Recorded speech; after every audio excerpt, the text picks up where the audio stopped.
All right, now we fill for a minute, and then we'll do the show. Mothboy, you're not gonna be able to sit here on me this whole. I'm gonna have to put your ass in the floor. You are just big and warm. Good lord. Unmatched. First PvE expansion. I don't even know what those words are. But they let you match wits with Mothman and UFOs. That's cool. Mothman also showed up in the one of the Fallout 76 expansions, which is like the only good thing about that, I guess. I think the Flatwoods monster was in one too.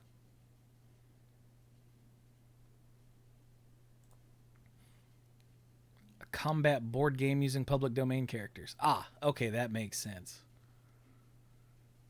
Ow.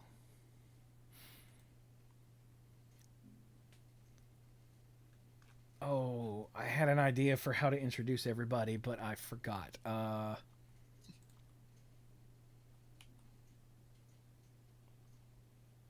Okay, we'll go that. All right, I got it. Family in Winston-Salem and cousin worked at the Duke Lemur Center.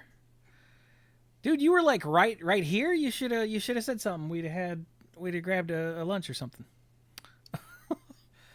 Like Kernersville is literally the one over from Winston. Ow. Anyway, all right. Here we go.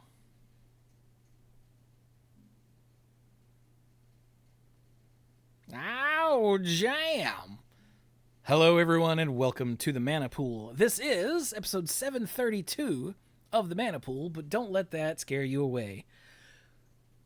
If something's going to scare you away, it's going to be the content of this episode, not the number. Because we're talking about scary stuff, let's say. So I am Chewy. I'm your resident Mokele Mbembe. I am joined, as always, by our very own Orang Pendek, Brian. Yes. That means like little old man. Or old man of the woods, something like that. Something that sounds like me. Yeah. Like Uncle Istvan. You darn kids, get off my lawn. We'll go with that. Yeah. Also here, as always, is our our resident Ogopogo, Mike. Hello. And, of course, we are joined by everyone's favorite Jersey Devil, Dirk. That's me. I look just like it, too. Well, you are a winged bipedal horse, yeah. What? That's right. What'd I say I was? I forgot already. I forgot already. Oh, the Mokele Mbembe. Yeah, I'm Yep. a Congoese dinosaur that also doesn't exist. Anyway. So yes, on this episode, we are talking about cryptids. Why? Why not? It's our show. We can do what we want. Yeah, exactly. And I'm sick of talking about magic, and I wanted to do something stupid and fun. And that, spoilers, that's what cryptids are. They're stupid, but they're fun. At least I think so. So I agree. A little bit of background for each of us on our how we are about cryptids. When I was a kid, cryptids, by the way, in case you don't know, a cryptid is a creature or an animal or something whose like existence is we're on the cryptid page. What does it say at the top? Whose present existence is disputed or unsubstantiated by science. So all of those things that I said, the Loch Ness Monster, Bigfoot, the Megalodon still existing, the Fresno Nightcrawlers. Oh my God, those things are on the list. What the hell? Yetis, Yowies, Mothman, that sort of thing.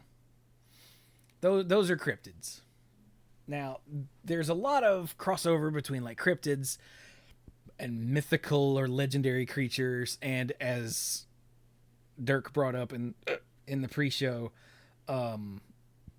creepypastas and internet phenomenon, which we're not going to do any of those this episode if we can help it.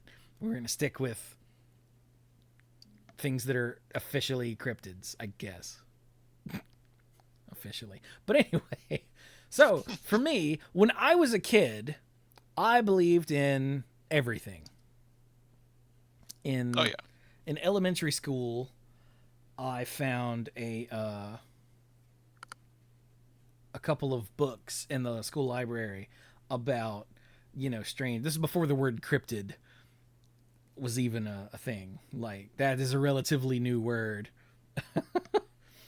when you're on the scale of how old I am.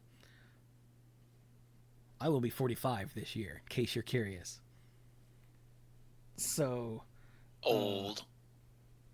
I don't actually know what they were called. I think they were just called weird creatures or something. I don't think we had a name for them back then, because cryptozoology, I'm fairly certain, was a term that was coined either more recently or it just wasn't in any of these old ass books that I was reading.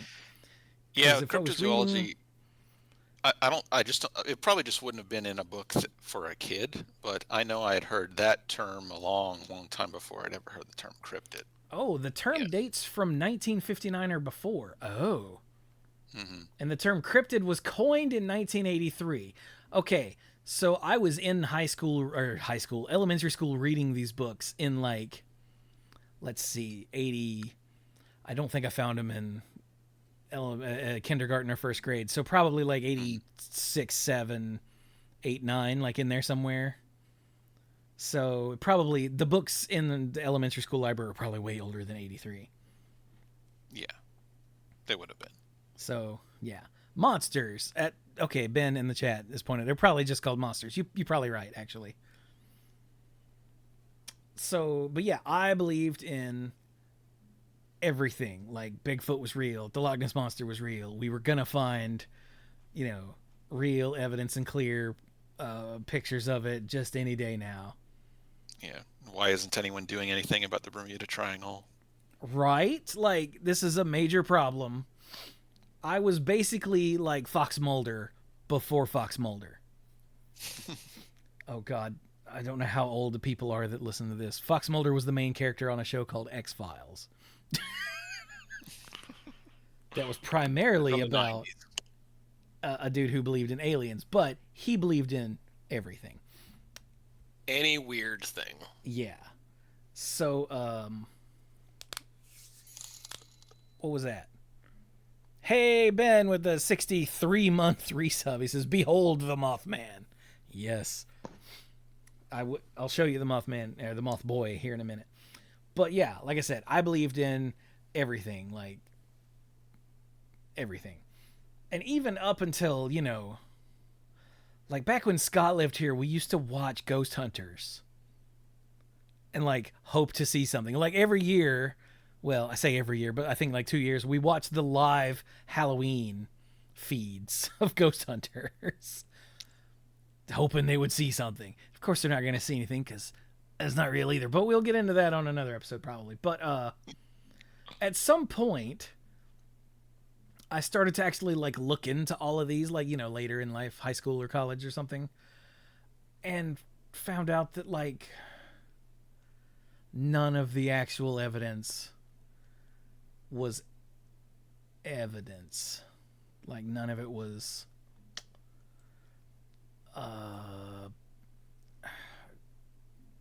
supported by empirical evidence. You have a bunch of poorly sourced stories, misremembered things, telephone game stories where details have changed several times, and a whole lot of "trust me, bro" is my source.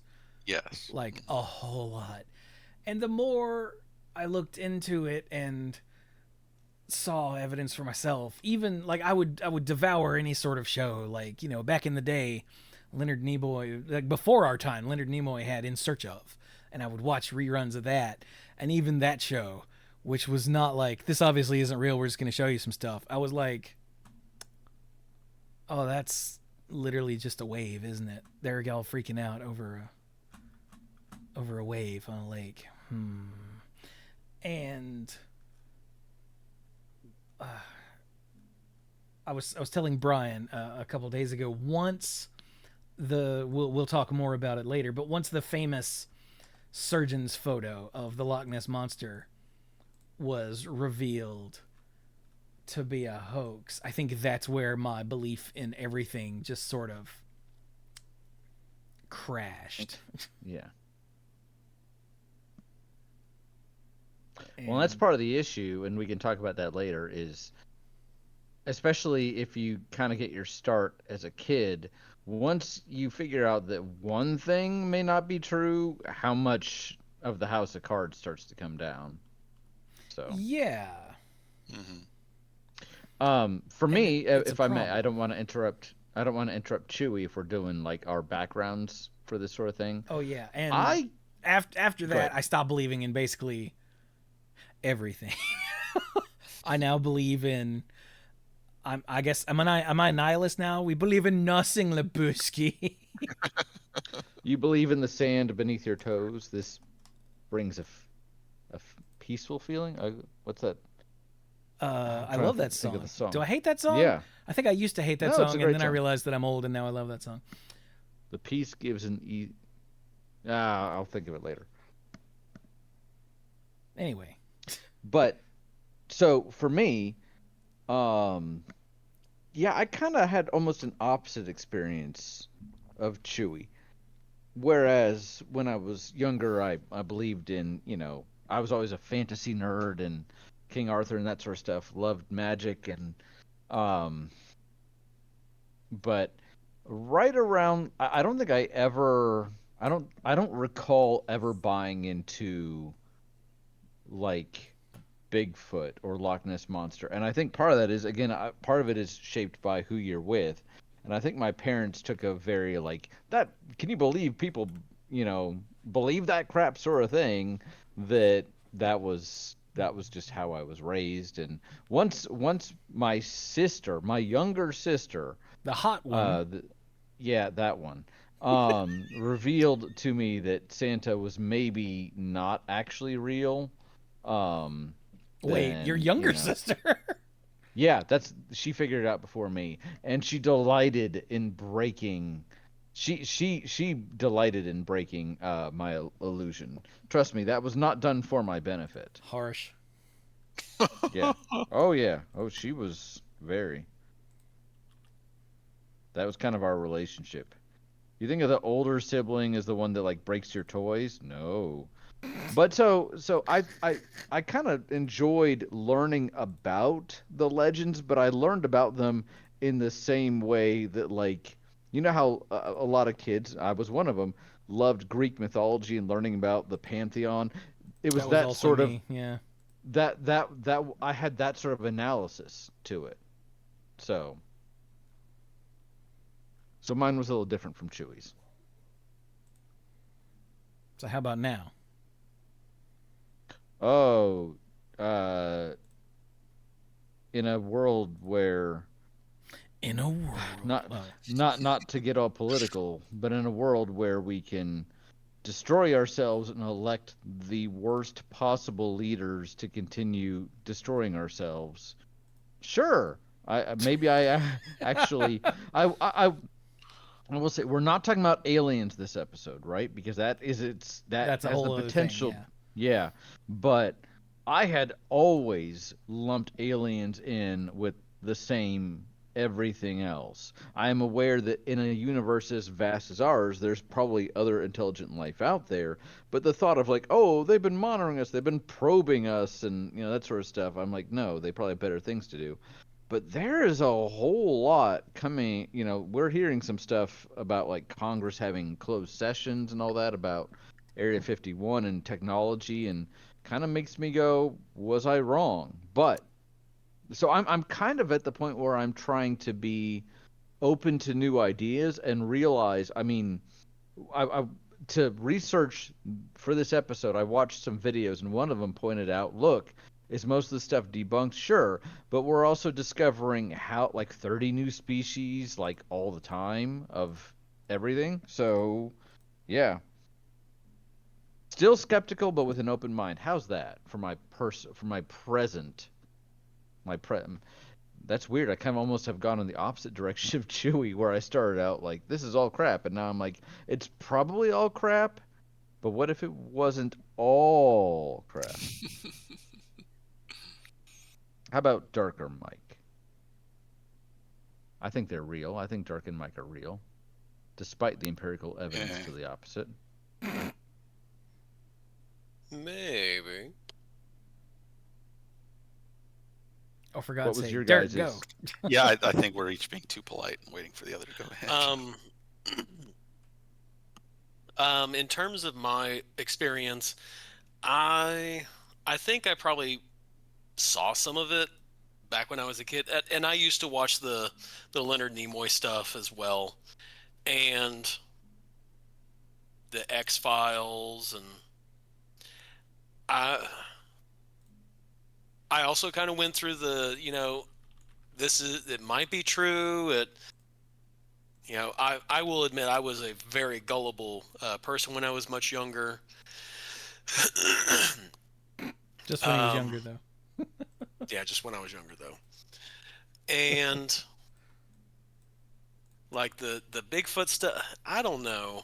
I think it might have been like I found that interesting, but also didn't have enough of an interest to be like, really deep down investigate it.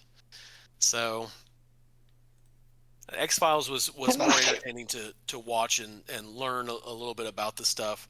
I will say the advent of the internet and the one program I really like that has kind of gone into talking about all stuff was Monstrum. That one was really good at going through. It was like, here's the story of all these cryptids and all that. So, but the honest truth is, I never really had an interest in learning more about the stuff. I will say Nessie was the one I always was rooting for, and Macaulay Mbembe, that was another one that being a dinosaur person when I was a kid, I was like, I really hope that was. But as I got older and thought, I was like, that would be awful if you were the last living dinosaur. And you're just kind of like, I'm just here. Did you ever see the movie? I'm gonna die. What's it called? Baby, the Lost Legend, or something like that? Yeah. About the dinosaur in the Congo. Mm-hmm. Special effects. And realizing on that okay, so if there is a population, it was. But if you have a population that small, then essentially all of them are inbred. So yeah. Hot. Wait. That no. I mean, there's sometimes where like hot and that's what she said jokes are appropriate, and I'm pretty sure that. Right. I'm just saying. What are these, cryptids or a royal family from back in the day? Or well, I mean, that would explain why the dinosaurs we see in all these, that they didn't have any feathers. Incest? They got bred out. Conversations I expected to have today. Nope. I love you, You're welcome. Dirk. Achievement unlocked. All right, to you, Mike. Dear God. All right. Yeah, pick up from that. I started reading at a really early age, and one thing I really loved to check out from the library was books about animals and science. And it's not a very big jump in terms of books aimed at kids, especially when, we're talking about a kid that also, like Chewy and Brian said, really enjoyed reading about Greek mythology and stuff, to also love reading about monsters and weird, mysterious things. So not just monsters, but also like, Bermuda Triangle and other mysterious disappearances and UFO sightings and ball lightning and all kinds of and ghosts, of course, lots of ghosts and hauntings and all kinds of crazy stuff like that. And little kids are just gullible. Little kids believe what they read. They're not critical. They don't have the capacity to be critical beyond a certain point, so they believe everything, and that's what I did, and it was awesome. And it was many things were it was a really gradual process for some things, about finally realizing that doesn't make sense. There's really no place for that monster to hide. There's no chemical or physical explanation for how such and such could happen, and they were dropping off one by one. Other things took longer and took more like specific new information to debunk. Like I remember reading when I was younger, something about the Dogon people in Africa who allegedly had this elaborate mythology about the Sirius star system, and they knew stuff about the system and the objects in it that you couldn't observe without telescopes. They didn't have any telescopes, but somehow they knew all this stuff. And they claimed that visitors from another world came and told it to them. It's like, well, later on when I was in college, I read something that had more information about that like showed an unedited diagram of what they believe the Sirius system to be, that shows like 9 objects instead of 2, and elaborates that the visitors who they were talking about, who told them more details about Sirius, were probably missionaries who were just there maybe like 20 years before. So Confusing that was missionaries for extraplanar visitors is actually kind of a wild idea, and I really love it. Yeah. Now I'm just picturing Blues Isn't that Brothers. what normal missionaries We're on a are? mission from God. Yeah. But yeah, I loved monsters just like a lot of kids love monsters. I remember there was a Sunday school class where we got an assignment for a project to like pick a book of the Bible and do something with the imagery in there. And I picked the book of Revelation because it had a bunch of wicked awesome monsters in it. Yeah. Well, yeah. And I remember the teacher was like, "Oh, that's very interesting." And then she told my parents, and they made me change my mind. The man is keeping you down. I know. You should have drawn some biblically accurate angels and been like, see, this is how they're described, when they are described as something more Lovecraftian than Yeah. Ben said, "Draw the Whore of Babylon." Hell yeah. Anybody Sick. see that movie? What was it? The Seventh Gate? Yeah. I haven't.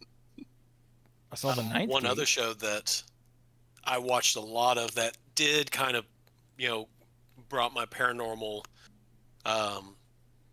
thought around was Unsolved Mysteries. Dude, I 'Cause Unsolved hated Mysteries- it when an episode of Unsolved Mysteries was just like missing people. I'm like, boring. Where's the aliens and the Bigfoots? Well, it wasn't it that they found that was actually one of the best shows, like in terms of money value and everything, was you run like 2 crime shows, missing persons, whatnot, and then one just weird supernatural-y story, and it garnished so much viewership that it was more cost effective just keep running that show because of how little they had to invest in it per episode with regards to viewership. I Sure. believe it. Because, and this has become infinitely more evident, in the last, we'll say, since 2016, just to pick a random number out of a hat for no real reason. But it's true that the general public is pretty stupid. And will lap stuff like that up. And I include myself in that part of the general public. I love any sort of, oh, we're just Bigfoot. All right, hell yeah, let's watch it. That's great. Yeah. But like, I also I watch it so I can see Dr. Jeff Meldrum making an ass of himself, while trying to still be an associate professor of anthropology. Last said, is that why the History Channel went to All About Aliens? Yeah, because... Yeah, I used to really like just having the History Channel on in the background. I'd be like, oh, learn some random stuff. And... eventually it was all Pawn Stars and Aliens. Yes. See, now I kind of want to go and, like, have a Gray tell me the value of this lamp I found in my attic. Yes, we had this back on my planet. He'll say, it's worth about 2,000. And in your head you'll hear, I know a guy. Let me call.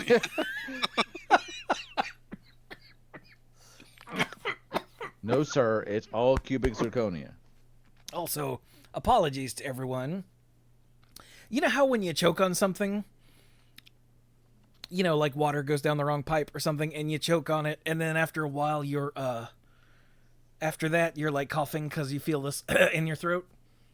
Yeah. I've been like that for like 3 days now. I haven't choked, but I feel the in my throat. You were doing that at the movie theater on Tuesday. No, and I still am. I think I had like a day in between that where we were... Wait, no. When did we see the movie? Tuesday. Yeah, Thursday. Okay, so yesterday I was mostly okay, and then today it's back. I don't know what's going on. So apologies if I randomly start dying and I can't make it to the mute button because I'm dying. Anyway, yeah, I was thinking about whether or not I should say that last, and the chat says, George Carlin said it best. Think about how dumb the average person is. That means 50% of everyone is even dumber than that.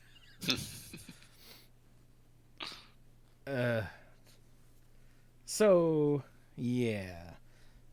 So, I want to talk about some cryptids.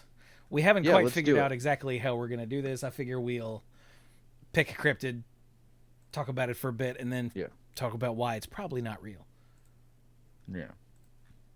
And we want to start with one that's more potential, less likely to be real, like wow, versus one that maybe people are saying, well, that could maybe be true. I don't care.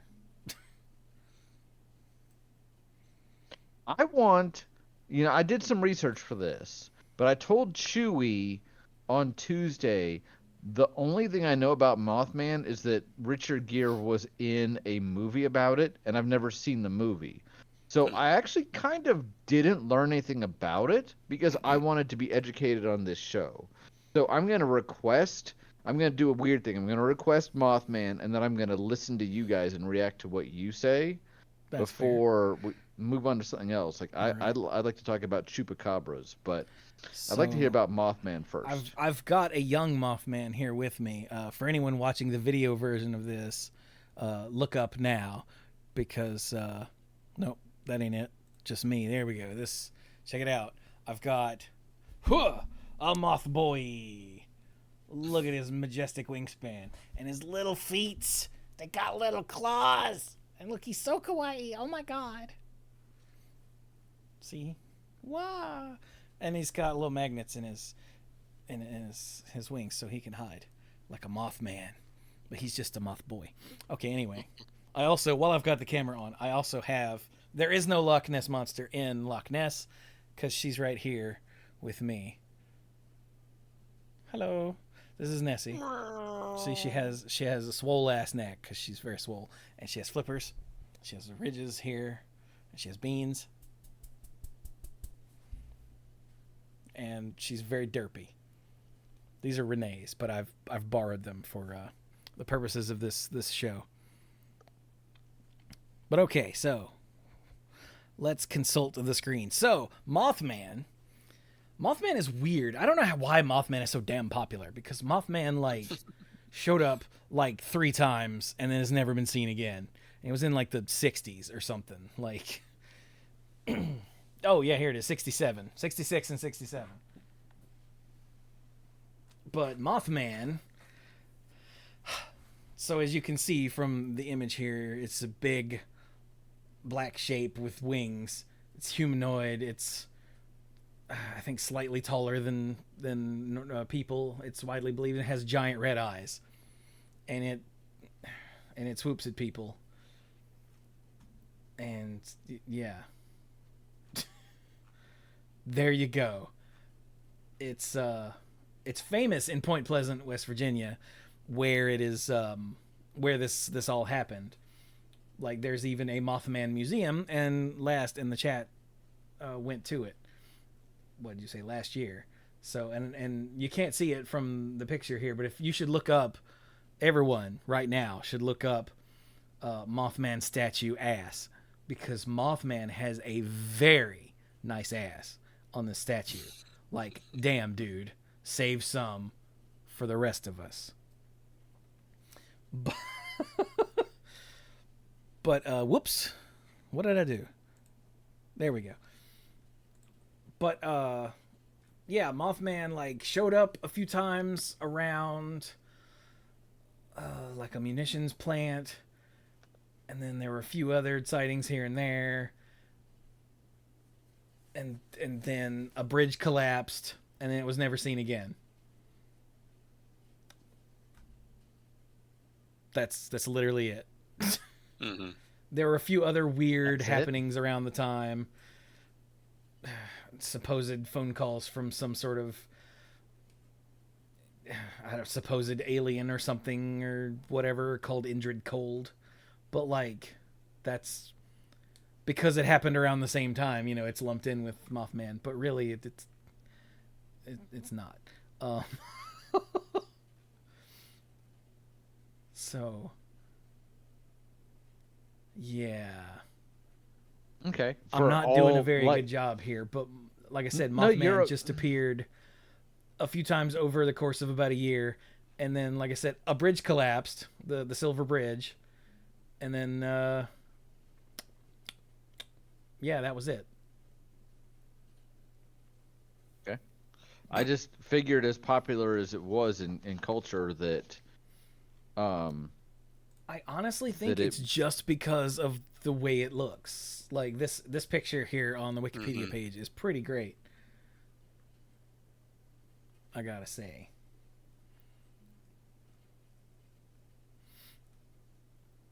Mothman took off because of the name and merch. I mean, yeah, but the merch is again a relatively recent thing. Like, when was the Mothman Prophecy? Well, not the book, the Richard Gere movie, 2002. Wow, that was longer ago than I thought. Oh, I'm crumbling to dust as we speak. I thought it was in the 90s. So, I mean, 02 is still basically the 90s. Basically. Yeah. Leftovers from the 90s. Yeah. Like, what people think of the 60s was actually like, you know, the late 60s and early 70s. What people think of the 70s was really the late 70s and early 80s. Yeah, no. Yep. You know, Limp Bizkit was big, late 90s, early 2000s. That's the 90s. When Limp Bizkit was big, that was the 90s. No matter what the year said. But yeah, it's like, it's a fun story. Nobody got hurt, if you don't count, you know, the bridge collapsing, which I seem to remember my little book that I read back in the day saying something like, was like, people wonder, did Mothman have something to do with the bridge collapsing? Was he warning people about it? No one knows. Nowadays, people are like, oh, he was trying to warn people. Was he? It was just a big flying thing that swooped at people. Like, what are you talking about? Oh, you got a spider on your shoulder. Let me get it. Ooh. So yeah, if you haven't seen the movie, it's fun. Or it's not fun. It's kind of depressing, actually. But it was good. I liked it. It wasn't, you know, amazing or anything, but it was a nice little supernatural drama that had a few really creepy bits in it, and really good performance by Richard Gere and the guy. Oh no, the guy who was the former head coach in the in Remember the Titans. The cast. What's his? Will Patton. There we go. Yeah. Huh. His performance in Mothman Prophecies was pretty good, if I remember correctly, as a dude who was being messed with by some sort of paranormal something or other. Yeah.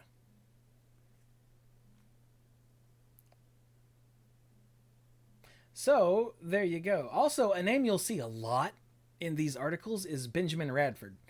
Benjamin Radford is like a professional skeptic who loves to like dig into all of the evidence of these things and debunk them. It says here, Benjamin Radford points out that the only report of glowing red eyes was secondhand. Which... Huh.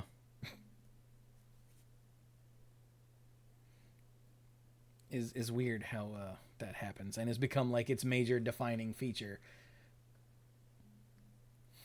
We watched Mothman Prophecies in your stream when you were doing movie nights. Oh, we did, didn't we? Man, that was a long time ago. But yeah, Mothman now has an annual festival in Point Pleasant. Let's see here. Apparently, Magic the Gathering has a card named the Wise Mothman. It's from the Fallout set. Oh, okay. And then, yeah, Mothman appears in Fallout 76 as an enemy from the Steel Rain update. And there's a Cult of the Mothman. Yeah, because it takes place in West Virginia, so... I'm fairly certain the Flatwoods monster is represented in it, too, which is also from West Virginia. Because I don't know if y'all know much about West Virginia. There ain't much going on there. There's coal.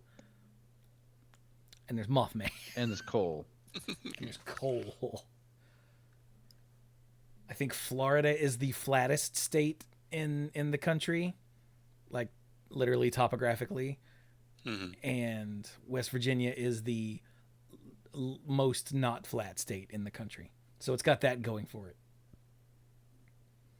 I can believe that. But anyway, did anybody else want to throw anything else in about Mothman, or did I cover it? I would say you covered it.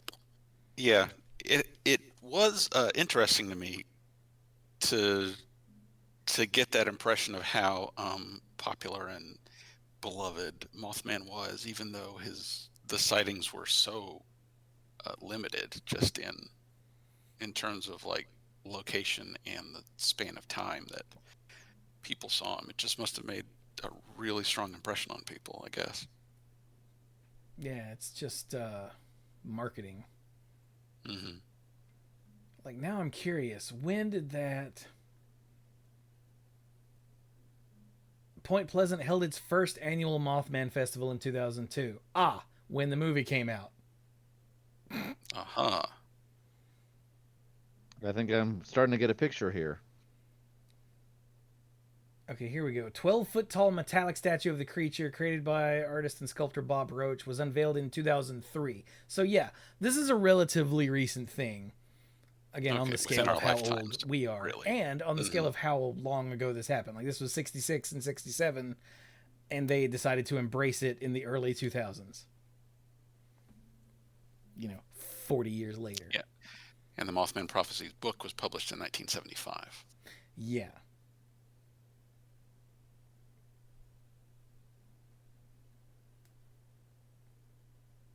I did not know. I wonder how the book was. Like, how the book was... Reception... I don't see... And the article about it here on Wikipedia is very tiny. Yeah, the author wrote about other supernatural, mysterious stuff, like UFOs and Men in Black and whatever. No, wait, never mind. Just kidding. That's a different book. Damn it, Mike. Get your books in a row, let's say. Okay, no, the author of Mothman Prophecies was also a UFO guy. Yeah. So I don't see anything about like sales or anything. So I don't know if it was a big deal. You'd think if it was, the Wikipedia article would mention it. Yeah, I guess whoever produced the movie just thought it was an interesting story. Yeah. And the movie really made it more personal about like Richard Gere and a few people in Point Pleasant. Okay. The Men in Black have a lot of space in the Mothman Museum. Ah, that for some reason that makes sense to me because there ain't a whole lot to put in a Mothman museum about Mothman.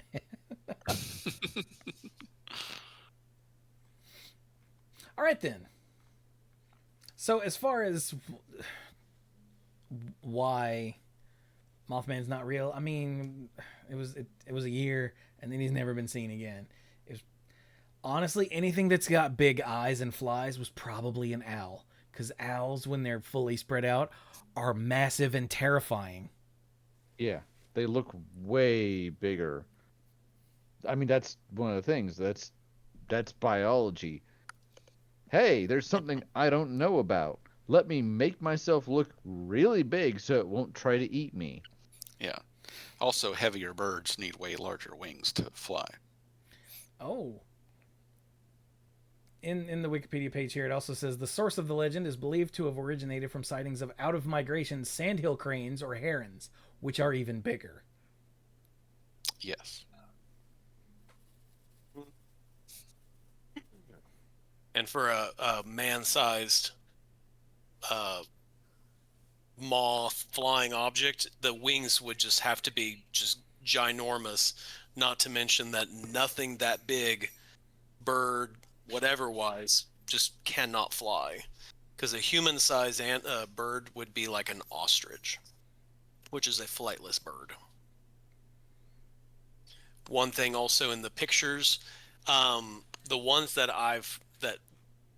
we were looking at and everything, depict him as that also would make it very doubtful is most large creatures, let's say mammals, even if we were to go reptiles, are tetrapods.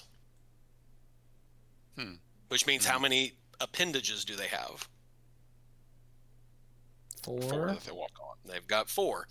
The pictures that are shown everything have 4 limbs and wings, which is well outside of anything naturally occurring in nature aside from insects. Because no bird has 2 legs and wings. That's even why, like Peter Jackson, whenever he was making Smaug in the Hobbit movies, the biologists, whenever they were going and doing the opening scene where Smaug comes through, if you watch the movie, like went to the movie theater and saw it, Smaug had 4 legs and wings. But then when the DVD came out, biologists had said, yeah, that doesn't work. Because that means that he's flying around with his arms and legs hanging down while his wings are flapping, and it just doesn't work. So same thing with Mothman in all the pictures that we were looking at, where he's got arms and legs and wings. This just not the only thing that does that is insects. Yeah, think of all of the winged mammals that you've ever seen. Like their top 2 limbs are the wings. Mm-hmm. Birds, reptiles, like literally anything that is big enough to be considered a Mothman, unless it's an insect, and even then, like there's no flying insect that big unless we went back to what was the Devisonian period. Now, Dirk, you will be happy to know that Moth Boy here behind me, who is real, because I just showed him to the stream. He has little legs, and then he has wings, and that's it. See, someone actually knew their biology with Moth Boy. Oh my god! All right, let's get off of Mothman and go to something else. We've spent way too long on this thing. We kind of did. All right. You asked for our input, we gave it. It's true. Brian, you wanted to talk about the chupacabra? Chupacabra, because first of all, it sounds delicious. It But does it sound like turns out, something that you would order with a side of rice. right? Like, oh, I'll have the Let me get a chupacabra goat today. sucker con pollo. Yeah, and I love the fact that yes, its name does in fact mean goat sucker. It's kind of like a vampire, but not. So think of like a Sangan or like a fish man, but it's a vampire. Um, I had seen this kind of come up in media. It's been in some video games and some movies God and dang that it. sort of thing. But in doing some research for this, watching some videos and all that, it turns out that what it was that originally you had some farm animals like goats that were dropping dead of blood loss, and there wasn't really another plausible reason for it, and so at first they people were like, oh, maybe it's a satanic cult, maybe it's Farmer John down there wants is bleeding our goats for some reason, but eventually they settled on, well, this is the chupacabra. And it's amazing how, I think, especially in a small community, you start with a natural phenomenon that nobody can quite really explain through conventional means. Somebody raises their hand and says, "Goat sucker," and everybody else is like, "Goat sucker? Goat sucker, sure." Goat And then it kind of sucker. makes its and it makes its way around. Um, uh, there was a book called Tracking the Chupacabra, and it's fascinating. This guy was doing a deep dive into its origins, what people thought of it, and how it had been described over the years. And while there have been sightings, quote unquote, about it, or there this phenomena of the livestock had been happening for since about the 1970s. The first reputed sighting was in 1995, and this guy who went around, did the research, talked to people that had seen or followed the research of the people that had given the reports of it. They concluded that the description given by the original eyewitness in Puerto Rico, the description she gave was based on the creature from Species, the Yeah. film, The horror which movie. had come out in 1995, and she even said that she had just seen the film. So Yeah, it was a lizard-like thing with spines on its back and claws. Like it was literally describing the alien lady from alien human hybrid lady from yeah, Species. which I totally saw as a teenage boy and watched a couple times because I thought it was fascinating and it had nothing to do with, Uh, depiction of, yeah. Yeah. was it Natasha Henstridge? Was that who was in that? I think that's who it was. Yeah, that's And why I saw it too, Brian. Is because yeah, it was a good movie. yes, it was. I'd also like to point out that we didn't really have much Plot. access to the internet at that time. Lots of plot. Yeah. Yes. Yeah, but that's not why we're talking about this. I heard it mentioned in one of the videos that I saw, and I was like, really? And then I was going through the Wikipedia page and they mentioned that again. I'm like, okay, I have to talk about this. But the thought that, so this creature, Oh, hey Brian, that yeah, that person who did Tracking the Chupacabra, yeah, Benjamin Radford. So that's a name ah, you're gonna hear a lot. okay. So, is he Also, like a hey MythBuster kind of guy? Al with the 95, good God, month resub. Thanks, buddy. He says, I love all cryptids, Thunderbirds, not exactly cryptids, and Nessie are real to me, damn it. Yeah, Nessie's real. She's right here on the floor next to me. Anyway, keep going, sorry. No, that's all right. So, but another thing I found fascinating about this was that from the descriptions of the animals that died from whatever this was, the puncture wounds were generally not on the neck area, but they were in the chest area. Yeah. So, yeah.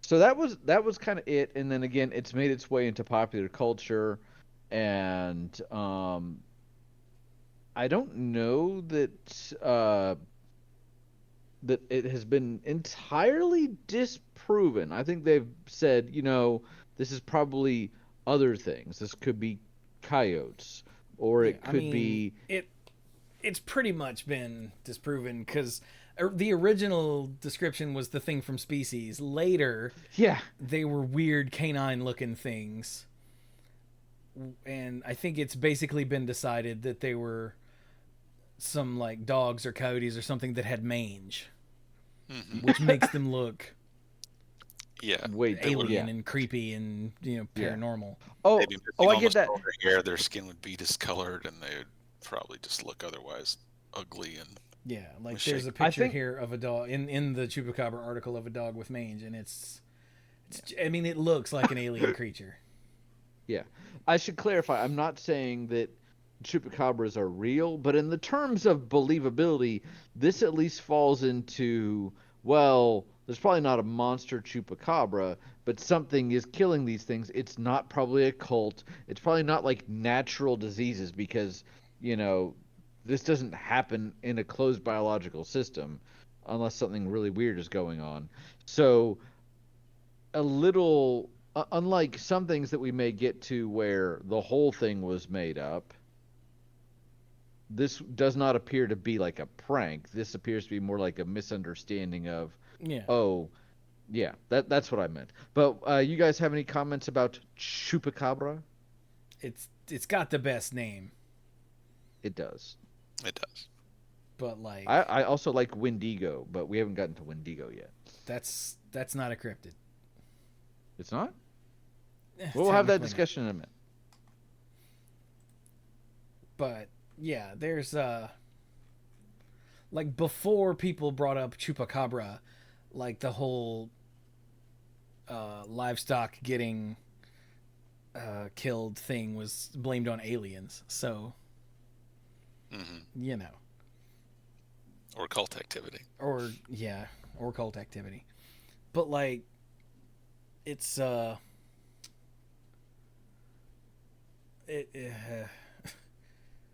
I think most of it is just people not knowing what causes things to die. Honestly, like because it's such a wide the idea of livestock dropping dead for reasons we don't entirely know and seemingly becoming drained of all blood. Like, are they cutting them open and checking? I doubt it. I think there's no blood around here. It must have been drained and drinking. Like, okay, simple rural farmer. Yeah, a lot of them didn't have. A lot of these, whether chupacabra or other mysterious livestock killings, didn't have like full necropsies performed, so people didn't know that for sure. So, like, I think trying to blame it on one, a woman who watched the movie and had that in her head, and then two, on people almost certainly seeing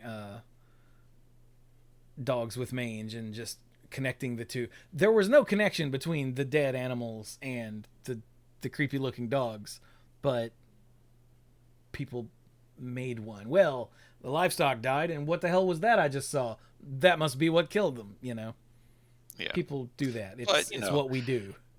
A wild dog that was in poor health might have tried to attack an animal, but might not have been able to finish taking it down and killing it before it got run off. Exactly, And the animal just died later.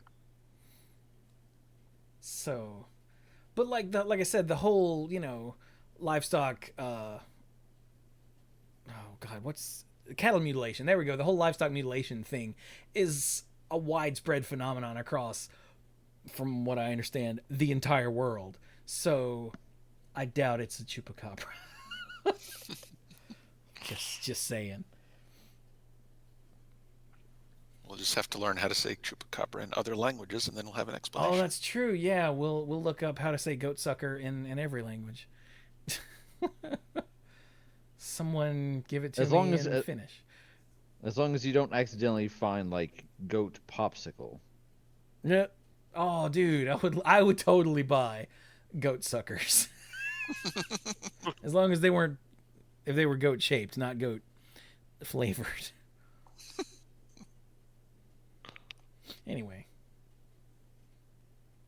Yay, Chupacabra. It gets the award for one of the best names, but as far as most plausible, it is not high on the list. All right, who's next? Especially. That was, let's say, me for Mothman and Brian. So, Dirk, what you got? Dirk is muted. In terms of the Chupacabra? What? No, what else? What else you got? Oh, like Mind Creature? Yeah, what's another one you want to talk about? I had one. Let me see. Did you let it get away? Oh God, is it loose in your house? Where is it? It's Champ. Oh, Champ. Mm-hmm. See, for Champ. Or Champy. Which is the lake monster in Lake Champlain in it's up in New York and Vermont. New York? Yeah.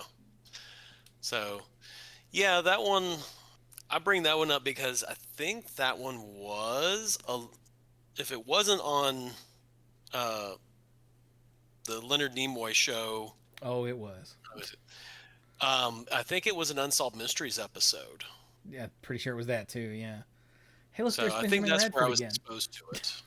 Yeah.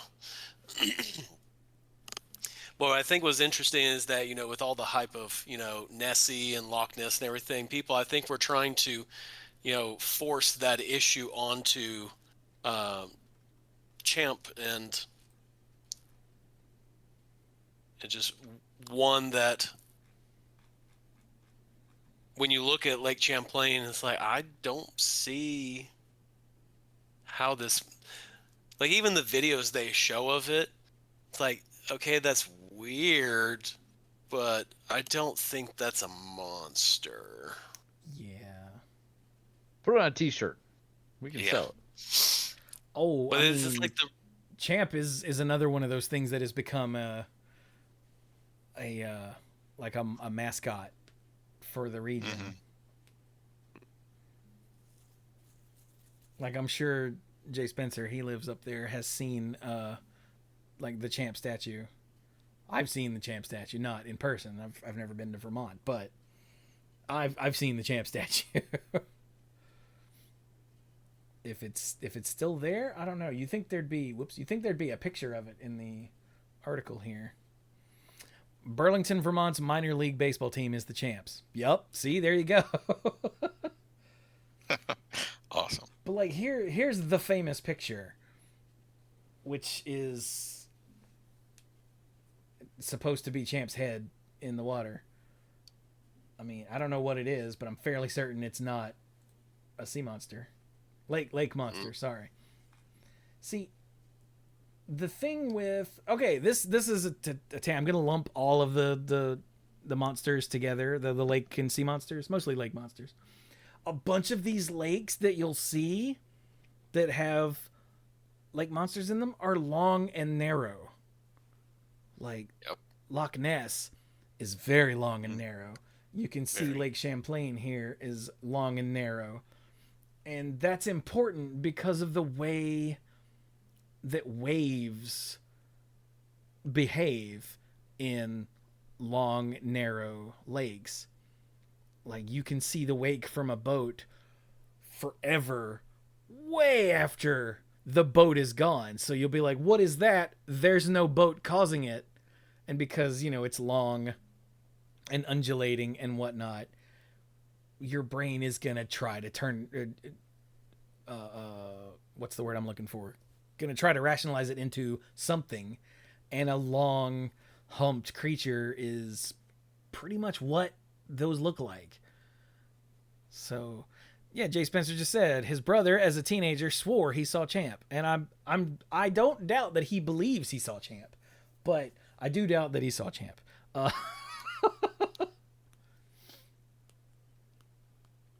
Just because, like, what would Champ be? Champ, like, in the famous idea for what lake monsters are plesiosaurs or something like that, some sort of long neck thing. But if that was the case, like, plesiosaurs breathed air. So you would see a head pop up out of the water all the time. Mm-hmm.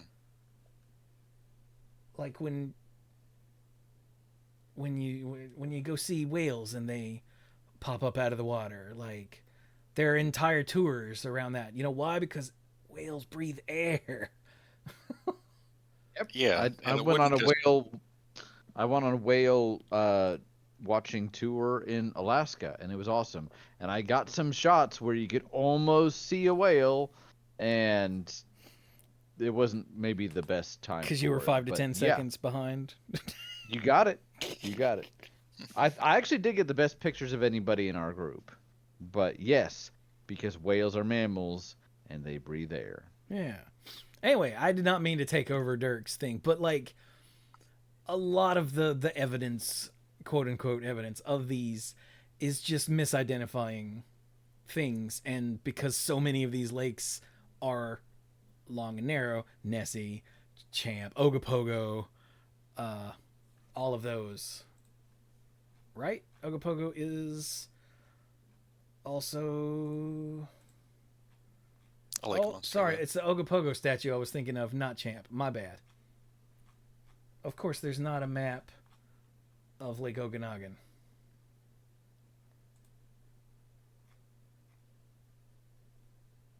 Well, here's a map of where it is. Thanks, Wikipedia.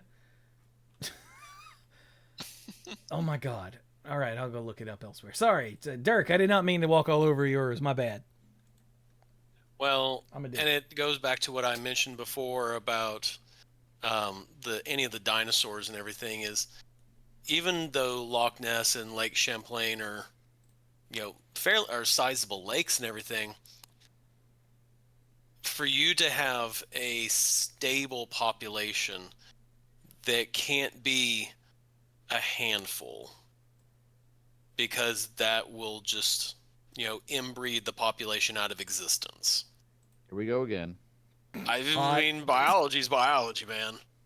So, science. The science department had to come up with a theme that we were gonna have for the whole school, and the science department's theme this year is "Stand back, I'm gonna try science." Yeah. Mm-hmm. So, but yeah, I think the number I heard is, if you want the lowest stable population where you won't have inbreeding that essentially just loses genetic diversity, I think the lowest population is going to be somewhere around 10,000 individuals. Because if you go below that, I mean, if the smaller the population gets, the less diversity there is. And, your sister and your wife start to become the same thing. So here's the Champ statue. Jay Spencer just found a picture and sent it. Man, Champ is a derpy looking dude. Yeah. And also, yeah, Lake Okanagan is also long and thin. So, just saying. So yeah. It's just, if there really was, and the honest truth is, there's no way. Because the last ice age is where those lakes came from. So unless the dinosaurs got frozen in the lakes, because those weren't lakes prior to the ice ages, Yeah, and like So they were formed like when glaciers receded or something. I think most of these. especially Lake Champlain and a lot of those lakes. Yeah. Loch Ness, I think that one was formed because of the tectonic slide between like Scotland and England. But even then, the lake is not prehistoric. It's not dinosaur age old.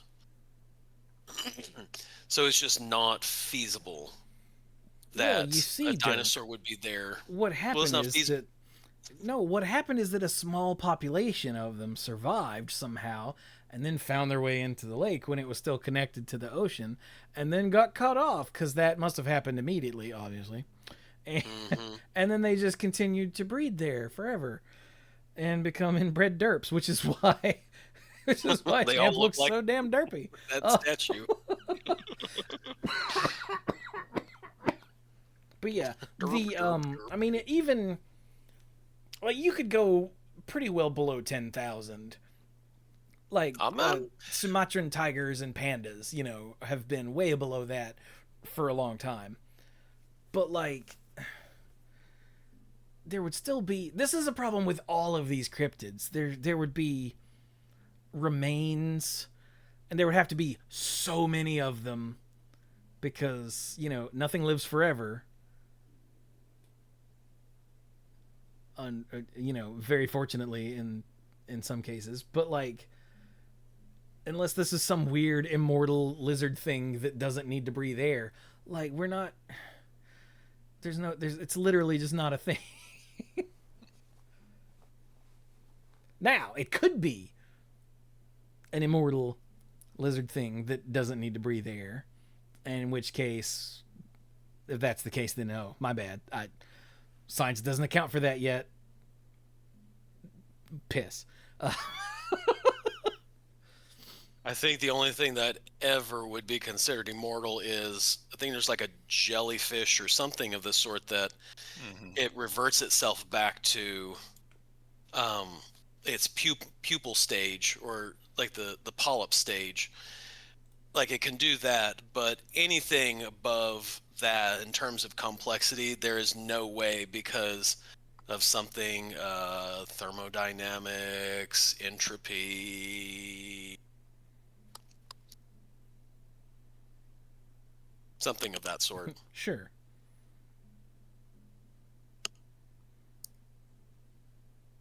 You know, physics person on the call who, it's like, yeah, I vaguely remember that entropy thing. Yeah, I got nothing. All right, I defer to Mike then. All right. For a new monster? Monster. Yeah, okay. sure. Something something that I wanted to bring up. I don't know how popular it is, but I was introduced to it through a kids movie that we happened to check out from the library. Was it Baby? What? No, it wasn't Baby. Damn. It's the Bunyip from Australia. The Bunyip is so weird. I know. It sounds like it would be cute and adorable, right? It sounds like that, it. but it's actually like really freaky. The movie that we watched, I had to look this up because I didn't remember the title and couldn't figure out what it was. It was called Dot and the Kangaroo, and it's about this little cartoon girl that meets a cartoon kangaroo, and they go around and learn about nature and stuff. And it's like animated characters over a backdrop of like real life footage and images of forests and fields and outback and caves and whatever. It's pretty neat. And they talk about real animals, but there are a couple parts in the movie where they talk about, the mysterious bunyip, and there's even a song about it. But even in that movie, like the description of the bunyip was really loose and made it sound like a whole lot of different things. Because it is. And, you know, it is. Yeah. Like when I started reading more about it to find out more about what it was, that's just how it's described. The bunyip is described as all kinds of different things. And some of those variations seem to be regional. Like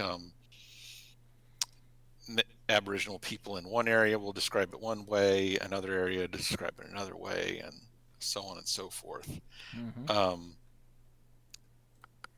A lot of them make it sound like a weird semi-aquatic mammal, like a giant freaky seal or something. Some of the descriptions of the bunyip have more bird-like features, like a huge scary cassowary or whatever. Others have features. Mike, that I hate to tell you, but those are that's redundant. Yeah, huge the big scary cassowary. Yeah, you're right. That's and other descriptions make it more of a land animal, where people think these might be like leftover stories of extinct giant marsupials that people still remember. But yeah, the word bunyip now is just kind of understood to mean just something along the lines of spirit or devil or whatever. I guess we could understand it as a word meaning just something like boogeyman. Yeah, it covers a lot of different. It covers a really wide range of descriptions, and I'm sure there's even more that I don't know about. Now, part of the thing, of course, outsiders who had come to Australia probably thought for a while that it was a real thing that was living out there, because there were all kinds of weird things in Australia that people had never seen before. I love the little anecdote about some of the first researchers from, I can't remember if it was Oxford or Cambridge, one of those places. That's the same thing. Yeah, the first to capture a platypus and send a sample back to back to the university in England, and they did the best they could to pack it for the trip, and when it got there, it was in kind of a rough shape, but they actually got reprimanded when because the people who opened up the box and saw the platypus didn't believe that it was actually a real thing. Like, there was like, hey, you guys, we spent a lot of money on this expedition. You need to be serious about this. Get back to work and stop messing around and wasting valuable resources. What are you assholes doing? This wasn't funny. Yeah. Quit sending us pieces of animals stitched together. Stop it. Yeah. So yeah, even the platypus that's real wasn't very believable. So I'm sure the idea of the bunyip seemed very plausible to people for a while they were still exploring Australia for themselves and finding out all the weird and fanciful things that live there. Are narwhals real? Or did somebody just I don't know if a unicorn horn onto? Yeah, sometimes my brother claims that he doesn't believe narwhals are real, but I don't know if he's being serious or if it's a put on just to make me mad. It could be either one. It's probably the second one, a put on just to make me mad. I mean, yeah, because everyone knows narwhals are made up. They were made up by the internet for that song about them swimming in the ocean, causing a commotion. Because they are so awesome. Ashley overheard me. She said that when she was in Australia, she did not see any bunyips. Neither did I. Well, that doesn't mean anything. If she'd seen one, she'd been eaten. Oh, well, that's a good point. Chewie says if you'd seen one, you'd been eaten, so that's why you didn't. Yeah. She said that sounds reasonable. Yeah.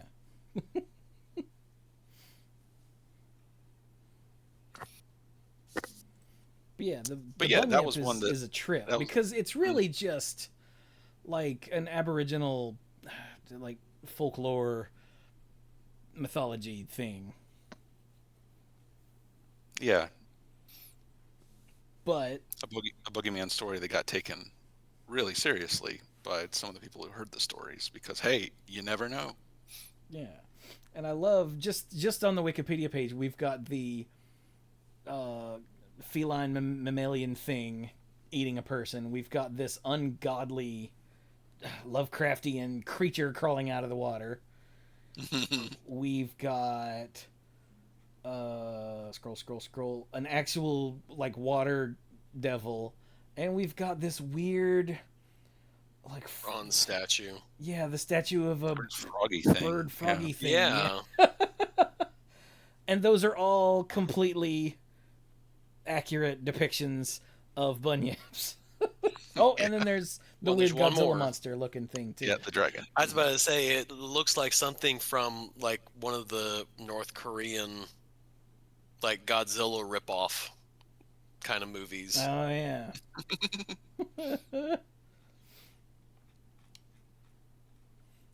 So yeah, while we're okay, are we good on the bunyip? Yeah, Okay. I think so. I wanna do a brief tangent. There are a bunch of things that are called cryptids that are just like Native American legends or folklore or what have you that have been taken and then blown wildly out of proportion by the white man, and they always show up on lists of cryptids like the Thunderbird or oh god, what was the other one? Brian brought up the Wendigo. The Wendigo, thank you. Or the big one that you will always see in every list of cryptids, the Skinwalker. Which, Skinwalker's not a cryptid, it's a witch that does black magic and can shapeshift. Like, yeah, thank you. Renee just yelled, not a cryptid from the bedroom. Because Renee is half Navajo. And, like, Skinwalkers are a Navajo thing. So anytime we're watching anything, like, we love watching the stupid, like, caught on camera things. And inevitably, about every third episode, someone will be like, oh, one of the talking heads that's like, oh, this is totally real. It could be a Skinwalker. Renee will go, ah. Rightfully so. But, like, that's not, no. That's not what that is. Stop it.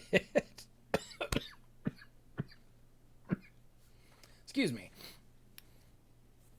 So that's why we're not gonna talk about any of those. Now the So bunyip falls into cryptid because like there was a skull purportedly of a bunyip that was sent to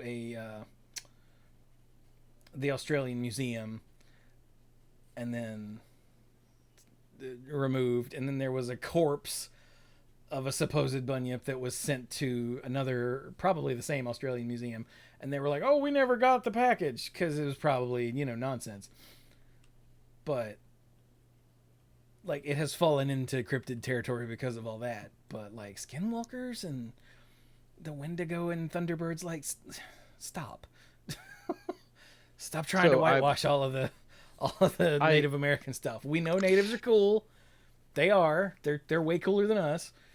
Yeah. So is it like the dodgy evidence and the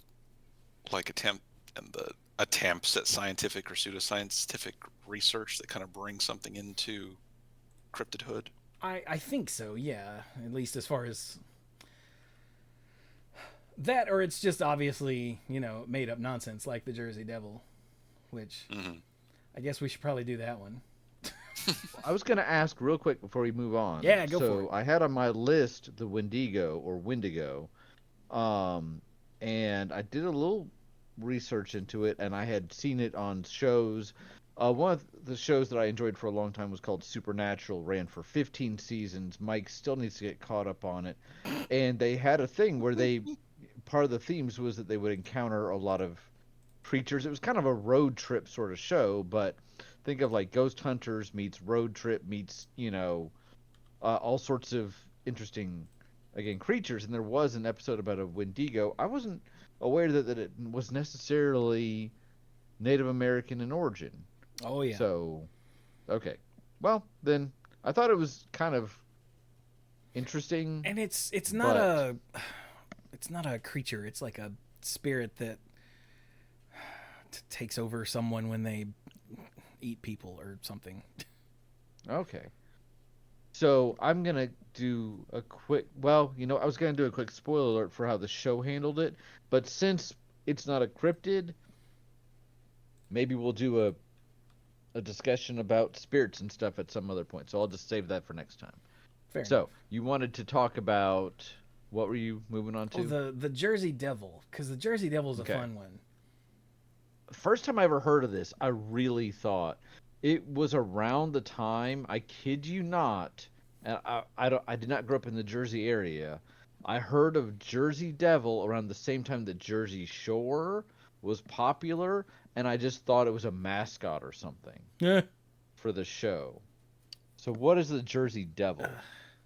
Is it Snooki? So basically there's an old tale in around the Pine Barrens in New Jersey of Mother Leeds, who had 12 children, and her 13th child popped out, and she's like, we're gonna curse you, you're gonna be the devil. And a perfectly normal baby boy was born, and then as it grew, it started to change into a goat-headed, bat-winged, hooved creature,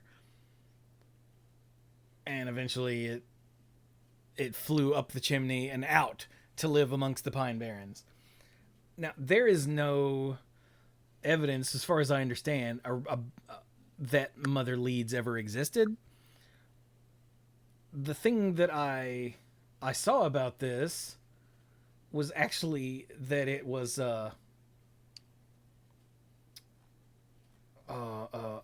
some political name calling about a politician whose last name was Leeds, and it was originally called the Leeds Devil, and got blown way out of proportion and became part of the mythos. But that was also a YouTube video I watched, so it's entirely possible that that is not the case, but it could be. Who knows? But yeah, Maybe the family had a really bad reputation, or people just hated them. well, I think this politician that people just really hated. Mm-hmm. Sort of like, I if mean- we had a Trump devil these days. Oh wait, we do. He's in office. Well, I mean, people hold up Dante's Inferno and Dante's Divine Comedy. Ultimately, it's 3 parts. Everybody focuses on hell. It was the People most hold fun it up as like, yeah, people hold it up as like this roadmap to hell, purgatory, and heaven. And I think there's a lot of references. There's a lot of stuff there that's grounded in theology. But if you look at who he says is in hell, it is totally like people he looked up to but became disenchanted with, or political rivals, or people like that. So he's not unbiased. So definitely when people are, point is, politics does invade these sort of things. So even things that we think of as seminal, life-altering works that are actually pillars of literature, and I'm not saying the Jersey Devil is that, but I'm saying that, sometimes the origin gets a little lost in time unless you look back and say, oh, who was this guy Leeds, So it happens. Yeah.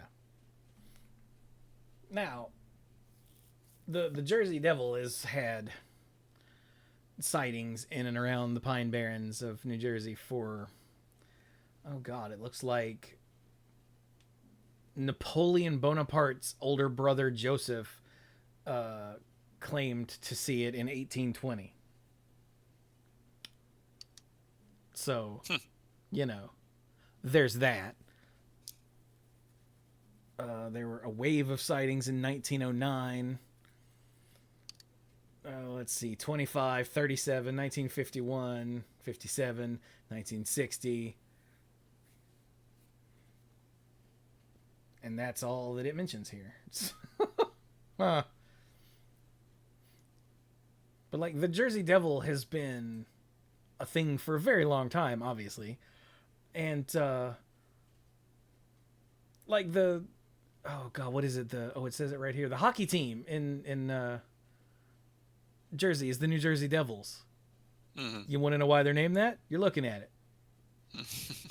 Whoa, Wikipedia. What's with the weird strobe effect here? Whoa. Sorry. But yeah, and it's got several different versions. Like what did I say? Horse-headed, hooved, winged, bat-winged creature. That's the original version. There have been a few others that are more, I want to say Mothman-y, if that makes any sense. Yeah. You know, just big red eyes. Yep. Kind of that trope, so to speak. Yeah, you know, a big flying thing that swoops at people. Chases the children. Oh, wait a minute. Maybe Mothman was a Jersey Devil. Oh, or maybe Jersey Devil's a Mothman. You ever think of that? Oh. Jesus, Mike.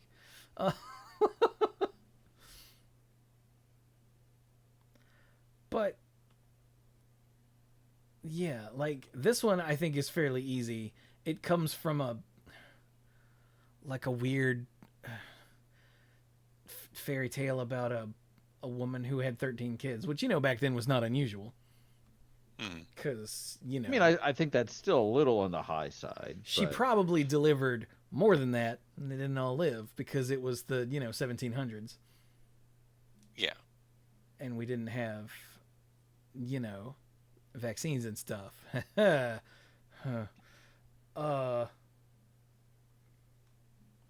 it started off as, some local folklore thing that, because it was local folklore that was well known, and when weird stuff would happen, people would blame it on the Jersey Devil.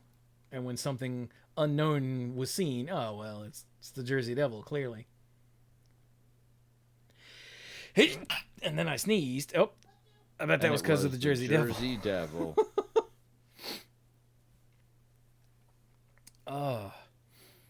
Oh, Ben said the Jersey Devil in Jersey Devil.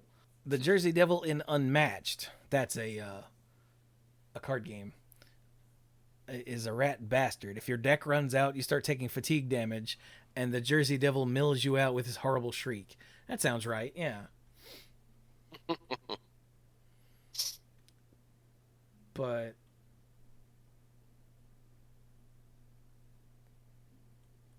I don't really have much else to say about the Jersey Devil. It's one of those that's too silly to be real.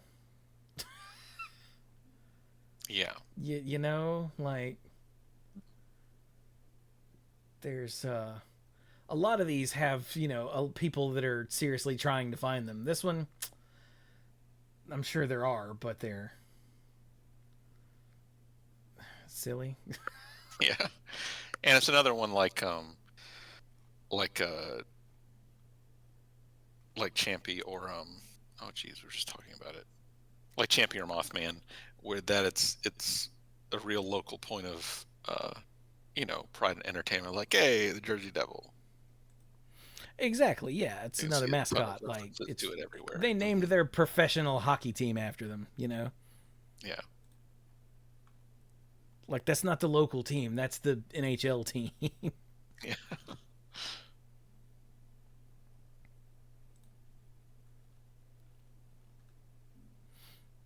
All right then. What else we got? Good old Jersey. Oh, I was doing research, and then earlier I was kind of going through the Wikipedia page just to see if I had missed anything, and I came across one, and it's Megalodon, and it has a parenthesis here, surviving populations, kind of like, what was it, the Great Auk survive, basically things that we're pretty sure existed but don't exist now. Yeah. And the Megalodon, a lot of people hope that there could be more coelacanths. Yes. Because the coelacanth was a big ass weird looking fish that was extinct. Like, it just was. Like, oh yeah, the coelacanth, that's been extinct for, hundreds or thousands or whatever of years. And then a fisherman only caught know it one from and the pulled it fossil up and went, record. this is a weird looking fish. And so took it to someone and they were like, holy crap, that's an extinct creature that you just caught. Mm-hmm. And I kind of wish that had never happened. Yeah. And it wasn't the first time that someone had caught one. It's like, it was known that every once in a while people would catch one of these big, weird, ugly looking fish, and they almost always just throw them back because they knew that they weren't any good for eating. Yeah, that's not what we're here to catch. Get it out of here. Get back to work. Yeah. And the reason I bring this up is I just saw that and I was like, okay, so I think the movie The Meg, I don't know if it had a sequel or not. The Meg I think it's 2, had Meg 2 Harder. sequels. Oh, jeez. I have not really seen enjoyed these. the first one. It was a fun, like, big stupid movie. I saw the commercials, the previews, and it gave me Deep Blue Sea vibes. And I love Deep Blue Sea. I love that stupid movie. But I didn't. I was like, okay, I don't know that I need to see this. Dude, you know who was in Deep Blue Sea? LL freaking Cool J. You know who's the coolest dude alive back in the day? LL freaking Cool J. It had LL Cool J and it had Samuel L. Jackson. I'm well aware. I know Deep Blue Sea. I just haven't seen the Meg. But the Megalodon is essentially the uber shark. That's bigger and more sharkier and all that. It's existed for a long time. Was around for the dinosaurs. And you think about, Let's see here. Lived approximately 23 to 3.6 million years ago. So actually, after the dinosaurs. Well, after the dinosaurs. Thank you. Okay, so this is one I didn't do research on. The reason I bring it up is this kind of goes to what we've talked about, how people really want some of these to exist. So I know someone, and I'm not going to say who it is. Dirk. They're not in my they're not in my immediate family. And I was visiting with them for a while, and he has a son, and we were just hanging out. We had to wait a couple hours for something else, and so I was on my phone. I was like, "Hey, his son is at an age where he's really into science and learning things. I want to say he was in like 3rd grade." So I went on to YouTube and I found the Kurzgesagt in a nutshell. I'm mispronouncing that. And I was showing him a couple of videos, and he's like, "Ooh, I want to watch that one." And it was talking about the Megalodon and how they're great and they're cool, but they probably don't exist anymore. And his dad, who is this person that I'm referring to, was like, "Oh, they absolutely exist." Like, he was like getting borderline offended when I tried to say that they don't. So I just kind of dropped it. But he knew that they existed, and I was not going to prove him wrong, and it was not going to be productive. And I'm thinking, because people, when we've kind of touched on this, we'll talk about it more later. With something like this, okay, you're like, you know what, that's kind of cool. I really hope that's out there. Kind of, we grow out of the Santa phase, but maybe there's a Megalodon swinging, it's that kind of party. Swimming around somewhere. So The potential is like when you are locked into that and you don't just need it to be true, but you believe that it's true and you will not take evidence to the contrary. That's what makes me go, yeah. So I saw Megalodon on the list and I flashed back to that. So great white sharks, like the largest preserved female specimen we have is 19 feet long. 19 feet long, 4,400 pounds. She's a big old thing. Megalodons are estimated to have been between 47 and 80 feet long. Okay. Like megalodons were stupid big. They were like, you've heard of whale sharks, except they're just big and peaceful. No, this is take a great white shark, the biggest, scariest shark that currently exists, and then multiply it by 4. Huh. And a human will easily fit through the jaws of a megalodon. Oh, yeah. But, like, I don't know why. I don't know why there's a thing about them other than because of the movies. Like, I don't. Well, I mean, Well, because sharks are awesome. sharks are awesome, and what did you just describe? You just described a bigger, badder shark. So, and the oceans are vast. Like we know more about our moon than we do about the lowest parts of our ocean, right? I'm not a science person, but I think I heard that somewhere. Oh, So it yeah. must Yes, be true. there have been right? more people have been to the moon than the bottom of the Marianas Trench. Okay. Which is So- the deepest point And on like it. other examples, like for hundreds of years, over 1,000 years, the giant squid was basically a cryptid. Oh, yeah. Yep. Dude, we didn't get video footage of a giant squid until we were in college. Right. Yep, that's right. Right. Like, that's the So thing the I was going to thing talk about is- at the end is cryptids that ended up being real. We'll get to that. Okay. So my point with that is, it's something that you can believe in without having to believe in aliens or divine intervention or anything like that, because I know what a shark looks like. This is a bigger shark, and because we know that there's a lot of the ocean we haven't explored, it's a lot easier to say, yeah, I could see that, and then coupled with the fact that we think they did exist in the past and we have fossils and records of it, then as opposed to something where we really don't have any evidence it ever existed. So that's why I think it's as popular as it is. That's my guesstimate anyway. So, one thing of note, I knew this, but if Chewie goes down to the bottom of the Wikipedia page, the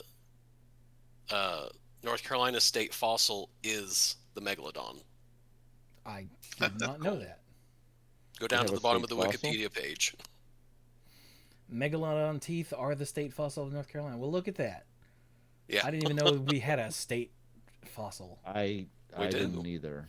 at the Fossil Museum in Aurora, North Carolina, they have megalodon teeth. I bet those are And it big says and terrifying too. it says there that these are, the state fossils.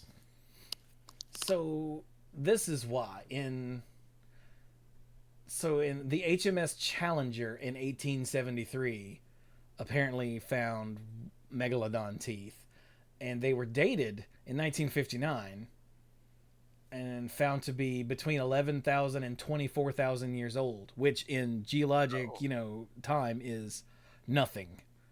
Yeah, not very much. But so that is where the whole megalodons are still around.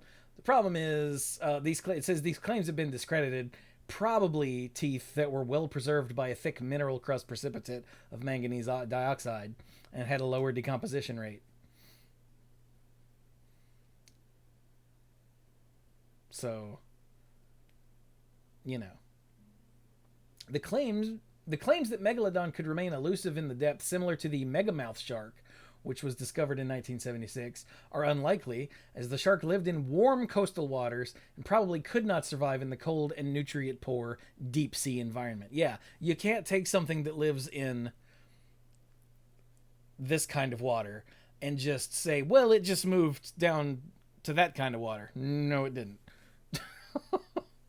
Well, and the issue also is anything that's big requires a lot of food to maintain its size. And there ain't a lot And of food so- down there.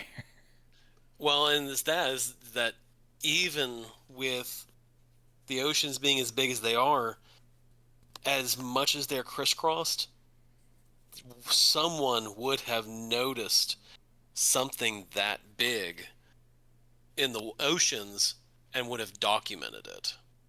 Yeah.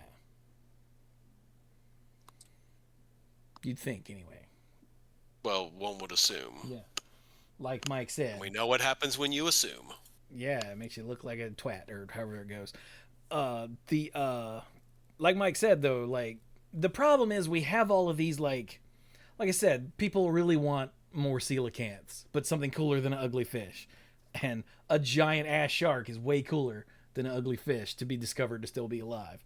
You know, and then in the like 2000s we have, for the first time ever, footage of a giant like a literal kraken, you know, a giant squid.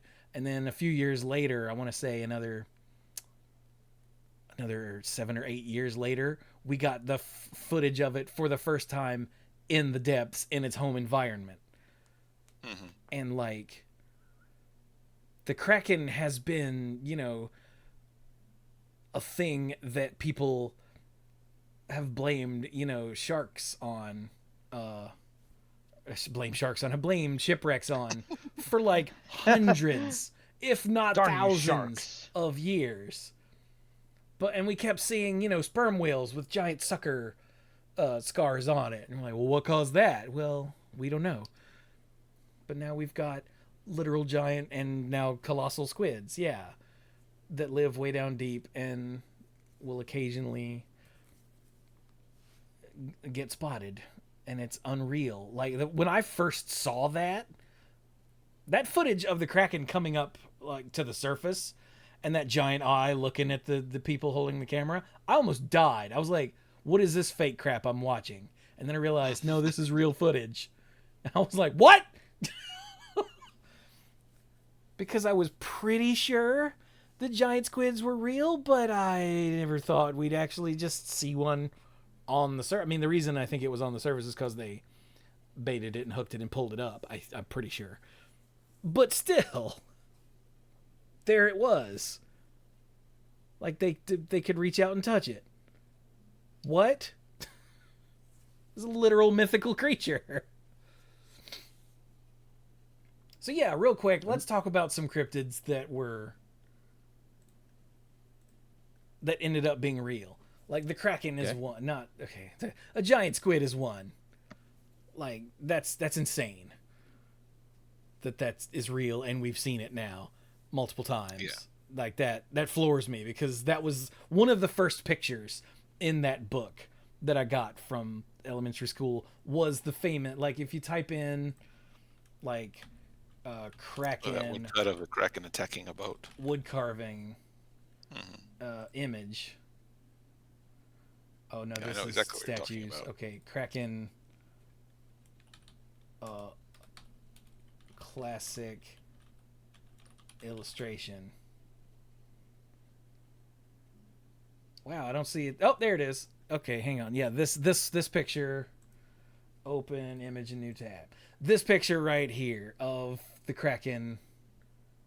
Oh, for you dorks, it's this picture right here. Like, this was one of the first pictures in the book, and I remember seeing this and that being before. Like, whoa. Yep. And now, like, this thing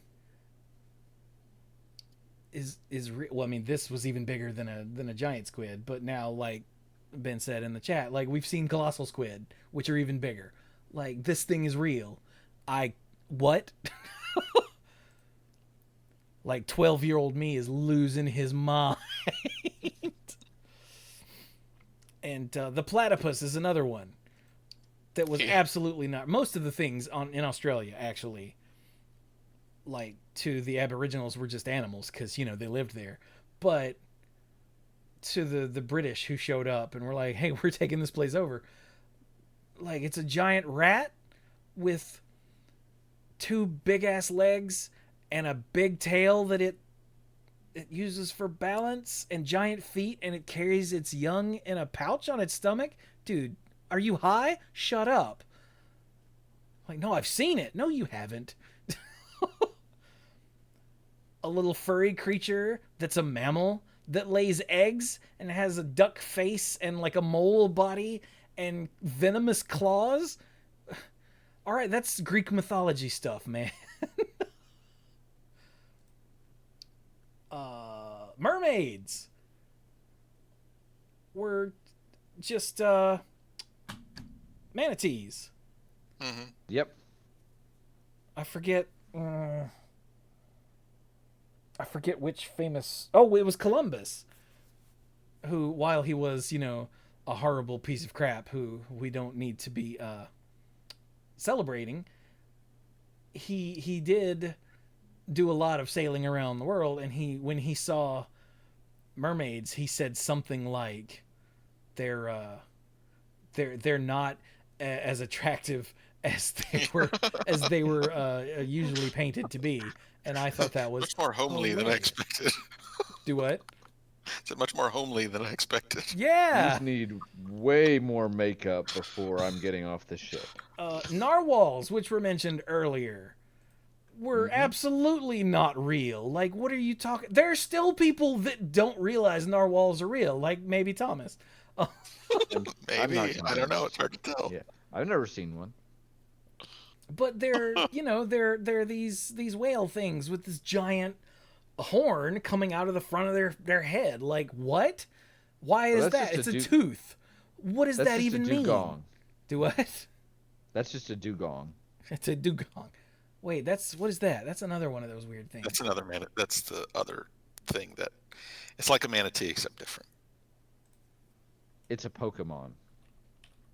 What's a dugong? Oh, these things. Oh yeah, they're dugong. even uglier manatees. Okay, yeah. But oh god, what's another one? The echidna doesn't look real. Gorillas. Gorillas were cryptids for a long time. What do you mean, giant apes that look like men? What are you talking about? That the gorilla's another one that people who believe in Bigfoot like to point at and be like, see, we didn't even know about gorillas, however many hundreds of years ago. And like, yeah, but like, we've got the internet now. We've got satellite photos. We've seen almost every inch of the land in one way or another.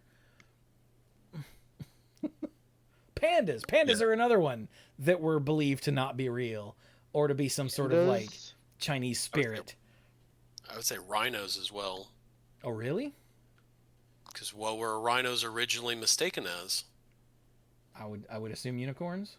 You're correct. Yeah. So there have been a whole mess of cryptids that were thought to be, made up, that were absolutely real and discovered, and oh, look at that.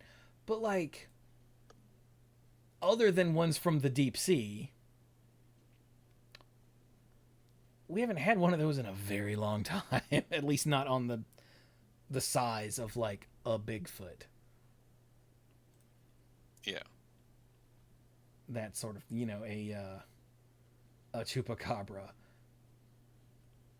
a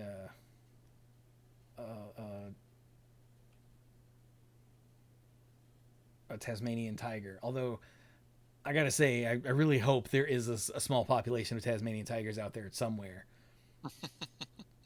That'd be nice. Anyway, so what else do we want to talk about?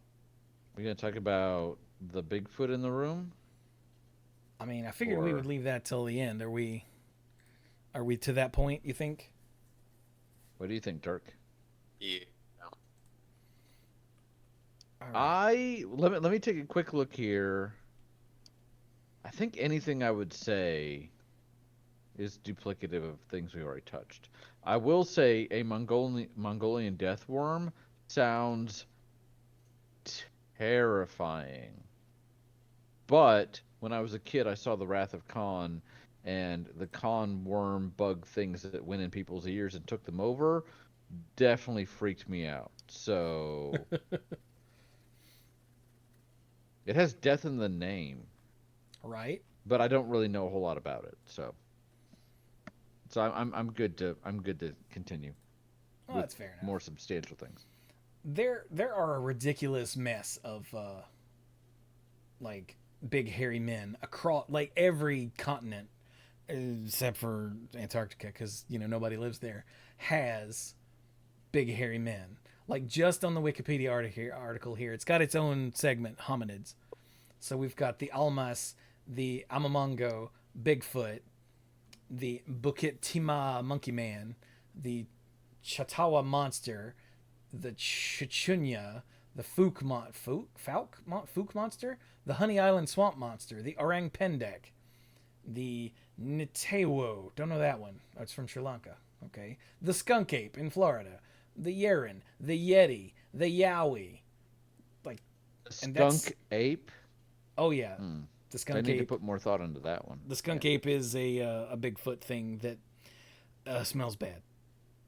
Although, apparently, they all smell bad, so, you know. They're big, hairy men, so... Exactly, yeah. Like, that's the whole thing. A lot of these are big, hairy men. Some of them are slightly smaller, but most of them, they're big, hairy men, you know. And Bigfoot is by far the most popular because, you know, it's in the United States and we tend to run everything into the ground. But like everyone knows Bigfoot. It's a large, like between 6 and 10 foot tall, depending on where you are, thing that leaves giant footprints and really long stride and doesn't leave hair samples or droppings or corpses or literally anything else, just footprints, and occasionally it'll bang a stick on a tree and howl at people, and it might throw a rock at you. So, you know. But the most famous Bigfoot footage is, of course, the Patterson-Gimlin film from 1967, which is, I've got, you know, the famous frame of it here as our backdrop for the video version. It's a large, presumably female Bigfoot walking away from you.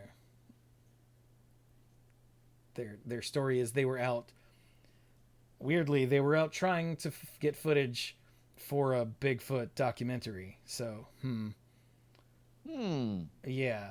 And they found one, and the horses were freaking out, and so he couldn't get off of his horse and get a camera out of the saddlebag and get it all settled for a while, which is why it's only a few seconds long.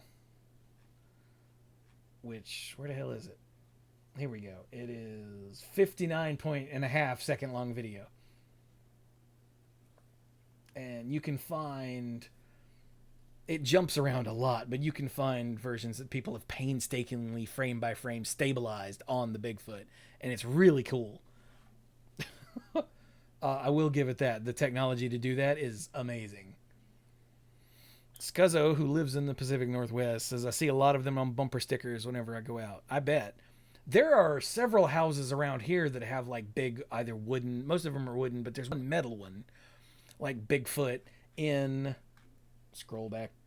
Oh my God. Yeah.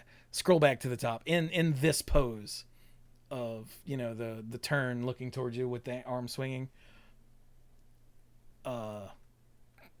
There's a lot of those just in yards around here. And I live in freaking Kernersville, North Carolina. And whenever I deliver to a house that has one, I'm like, nice. Because what else do you say about a big ass Bigfoot in the yard? Like, that's pretty cool. But like, the big proponent of Bigfoot existing is Jeff Meldrum. Jeff Meldrum is a professor of anatomy and anthropology in the Department of Biological Sciences at Idaho State University, and an adjunct professor in the Department of Physical and Occupational Therapy and the Department of Anthropology. He's an expert on foot morphology and locomotion in primates. And he's the one big Bigfoot, like, scientist. If you need a scientist to believe in Bigfoot for your TV show, he's the one you go to, because Like he's the Neil deGrasse Tyson, but of Bigfoot. Although he's a lot less self-aggrandizing, from what I can tell.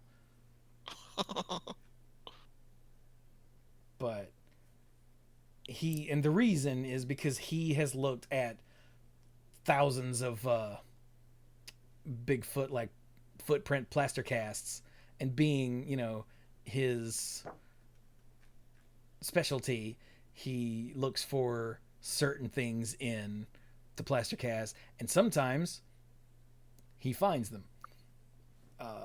Dermal ridges and whatnot, that come from the way a primate's foot flexes and the skin moves as it walks.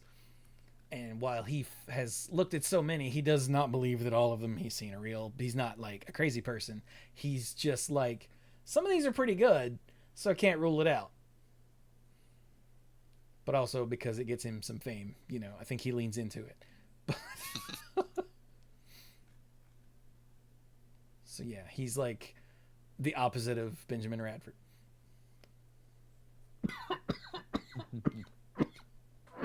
Anyway, someone else talk about Bigfoot while I joke. I mean, what am I, again, from my perspective, that was one of those things where when I was raised up, this was an example of like, oh, look at what people believe in, isn't this silly? So it's hard for me. But at the same time, it's also, from a biological standpoint, not a science person, but we can believe in Megalodon because they existed and because it is not far from something that we already identified. Shark, Megalodon. Okay. Chupacabra, well, unless you've seen Species, you have nothing to relate that to. That just seems too weird, too alien. This, I mean, everybody has met at least one big hairy man, so this is just Mike. Another one of those. He's a beardy man. There's a difference.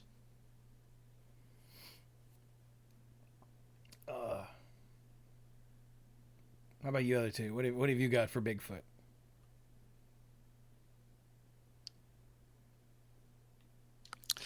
Yeah, it's something that is just really like, you feel like it's this close, just this close. I'm holding my fingers very close together, this close to I can being imagine it, yeah. plausible.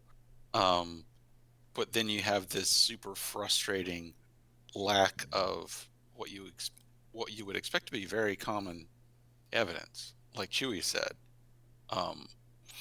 hair, droppings, bones, and other remains. So, to try to wave that away, you'd have to come up with explanations about them being, especially intelligent and careful, that they actively cover their tracks, except for the ones that people take these plaster casts of, that they actively, clean up after themselves, that they, bury or burn their dead or something like that to get rid of the remains. Maybe, but then why do you not see other signs of like culture and civilization out in the woods where they live, if they have all these elements that would require some kind of culture or basic civilization? It's just because great apes exist in the world. We know about gorillas and orangutans and whatnot, but we know about them and we see them a lot, and we have developed very effective ways of observing and tracking them that for some reason just don't work with big feet in the regions where they allegedly live.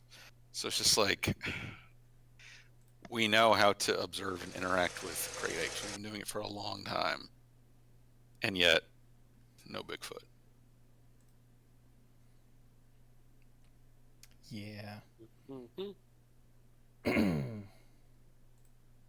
What you got, Dirk?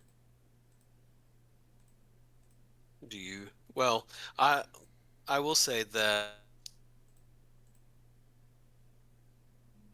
Bigfoot does exist out there, and that there probably is a presence of them that exists. I'm totally joking. That's no.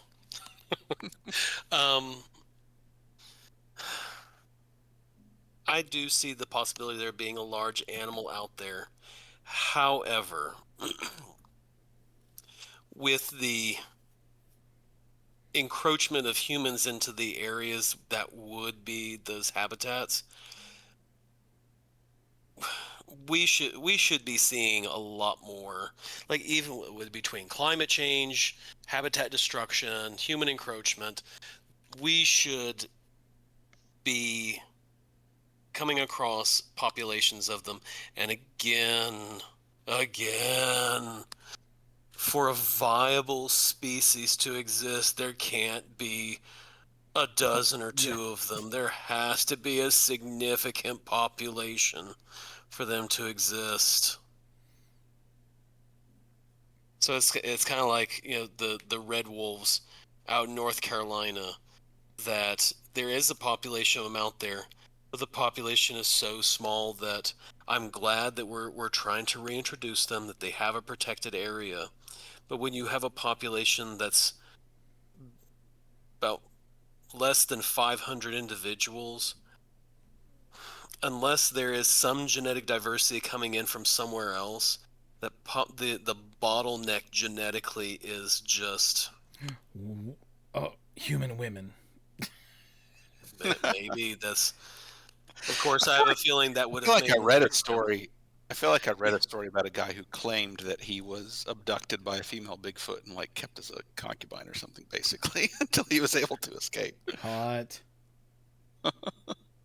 Well, but it's,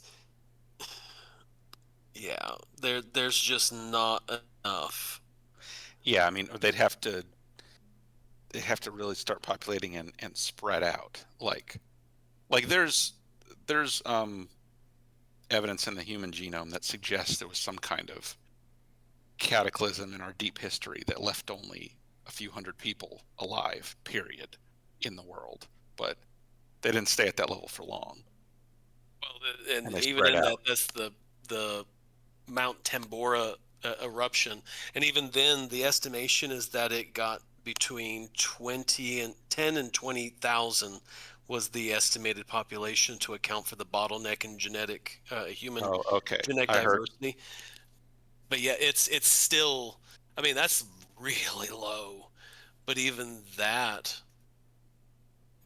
still a significant enough population for there to be diversity.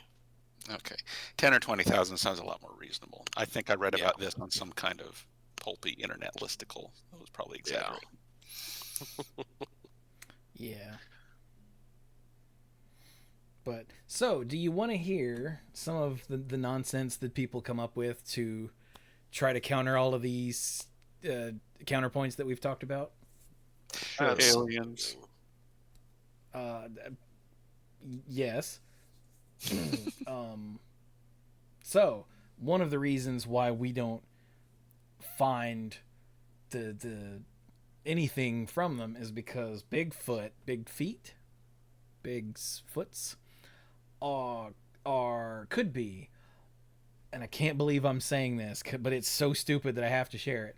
What if they're not just physical creatures, but they're multi-dimensional creatures? So when you see a Bigfoot and then you don't see a Bigfoot, it's because it just sidestepped into another dimension.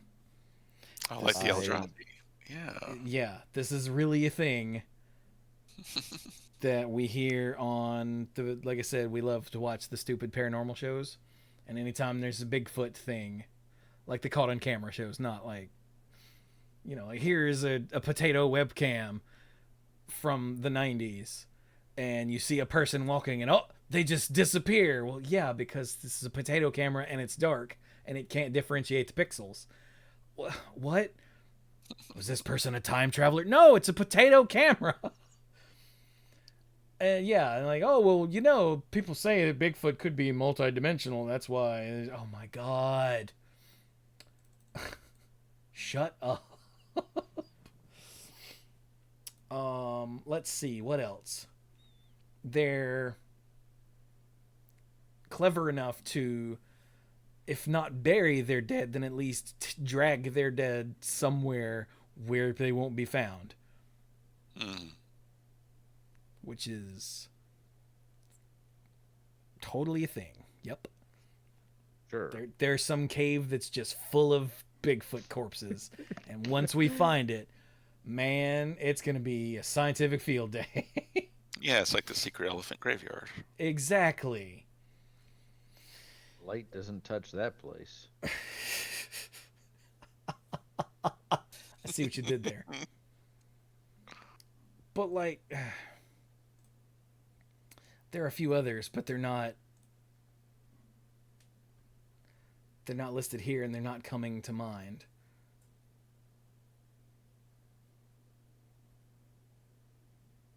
But like, I don't know. It's the whole thing just drives me up the wall. Now, Bigfoot at the same time is like the most likely one of these things to be real, and at the same time the least likely one to be real, because you know the gorilla that I brought up before, lives in remote areas, and it has relatively, comparatively small populations. But that was, up a mountain in the jungle. We're talking about just the forests in North America. Like,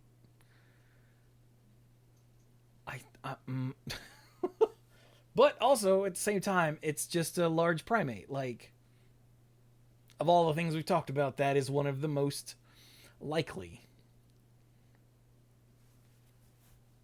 But then the complete lack of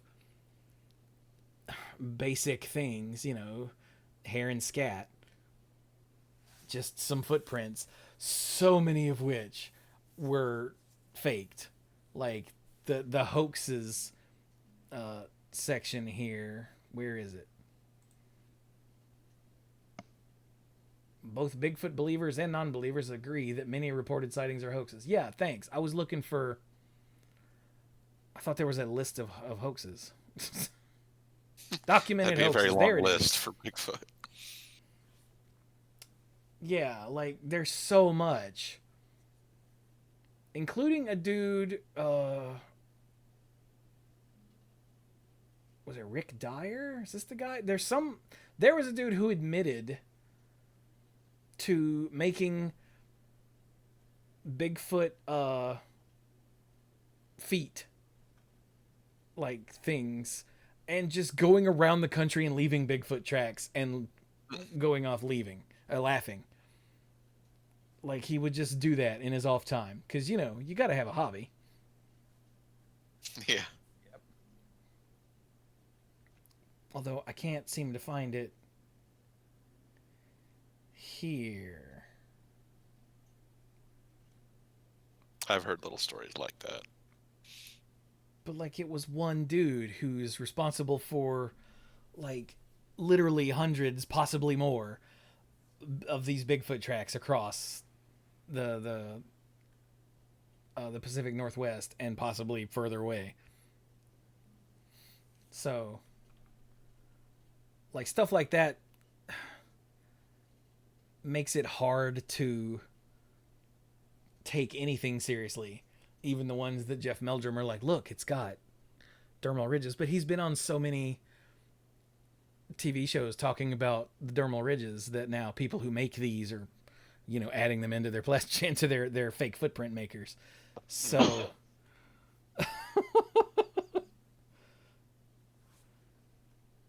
it's all a large problem.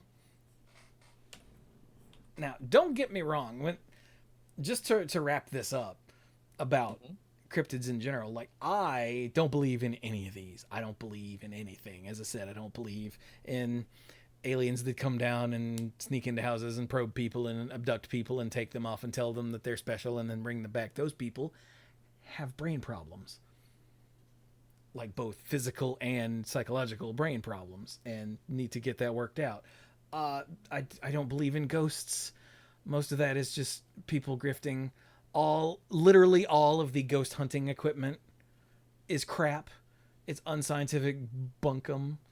all of it is nonsense. It's all just nonsense. Everything that you see anybody use on a ghost hunting show that isn't a camera or a audio Even that. recorder is nonsense. I don't believe in any of this stuff. I wish I could. I keep saying to Renee whenever we're watching these shows, like, I wish I could see something that I can't explain with my own eyes. I so wish I could. I would love to see, like, I would love to have my apartment be haunted. I'm not going to lie. I wish something would throw a glass at me that wasn't there. Like, And I can do that. I wish, but no, because you'd be there. I wish I'd be that I there. could see, a large hairy thing on the side of the road and be 100% sure that that wasn't a bear. Living around here, it's probably a bear. You guys remember the Greensboro bear from several years ago? Oh. Feel like I do. He was just reported popping up in all kinds of places. I think he finally climbed a tree, and they put like a trampoline under him and shot him with a dart. And when he fell, he bounced out and landed in a heap over there somewhere. Poor guy. That's right. Yeah, I remember this now. Poor guy. But He Like, had it coming. I Being a bear and all. absolutely want to believe in anything. Like, religion doesn't do it for me. There's too many holes in religions, and since I wasn't raised with it, I have no reason to believe in it. I'm a creature of logic. I have to have evidence and logic and or physical evidence and sense. And there's no sense in any of this stuff. But if there was, I would love it. Like, if the day after this episode goes up, someone's like, we have found a freaking Bigfoot corpse, I will be like, well, I was wrong. That's amazing. Once it's cleared as not yet another freaking hoax, I would be like, Well, that's it's just gonna awesome. be a- Holy crap. It's just going to turn out to be a skinwalker, right? Renee's going to come through the internet and kill you. I know. But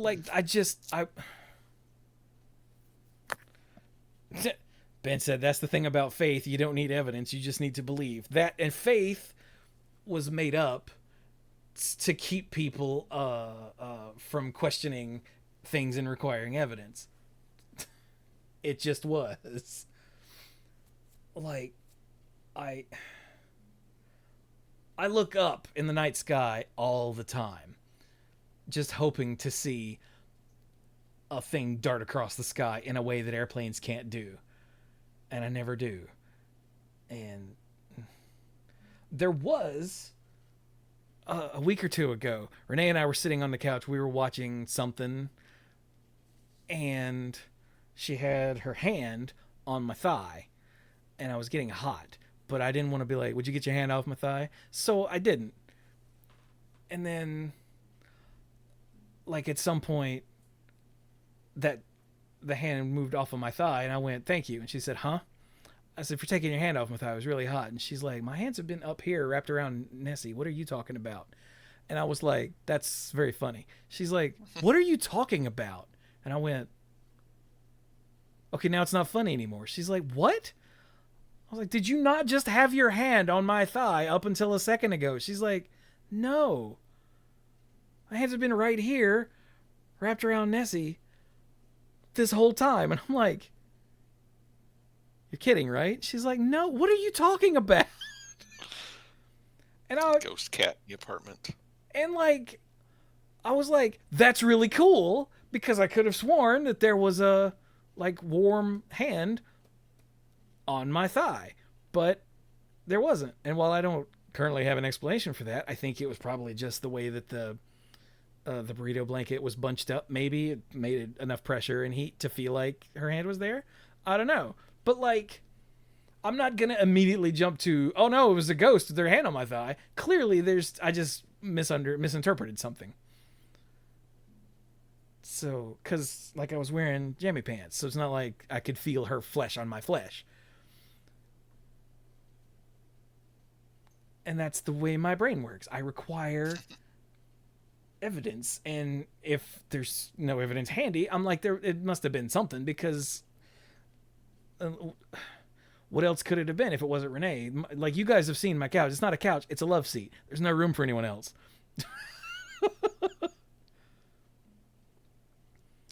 So This ain't a couch. It's a GD love seat. exactly, yeah. Yeah. I love that song. Everybody does. But yeah, and I think that's part of why I'm so fascinated by the cryptid thing, is because I want to see. I want it to be true, but I really do. But there's just, the evidence isn't there, and that, again, 12-year-old me is heartbroken by what I've become.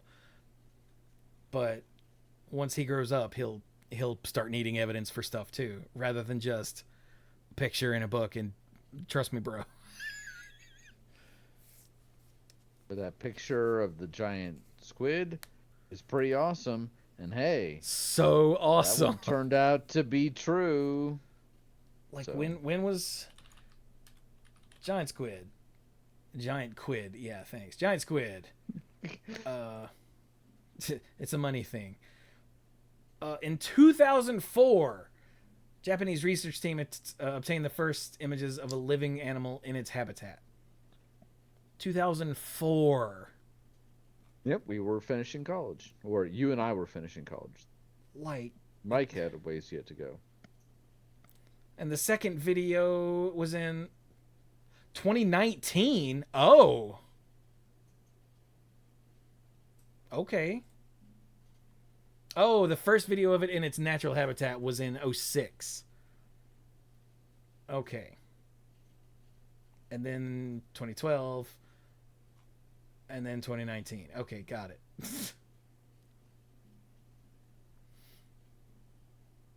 What was the one where it was on the surface? Where did we not have first footage of a larval giant squid ever captured? Was 2001. Good God. Like, Yeah. Well, those are things that are just extremely difficult to observe because of where they live. They're not out in the woods. here we go. 02 was the one in the surface. Oh, no, it was not hauled up. It was just on the surface. Okay. And then the one in the deep was in 04, and then another one in 06. Okay. Got it. I had the timeline off slightly earlier, but, whatever. But, like, that made me so happy because, like I said, that's a thing that's just been hinted at with little bits of evidence here and there, for years.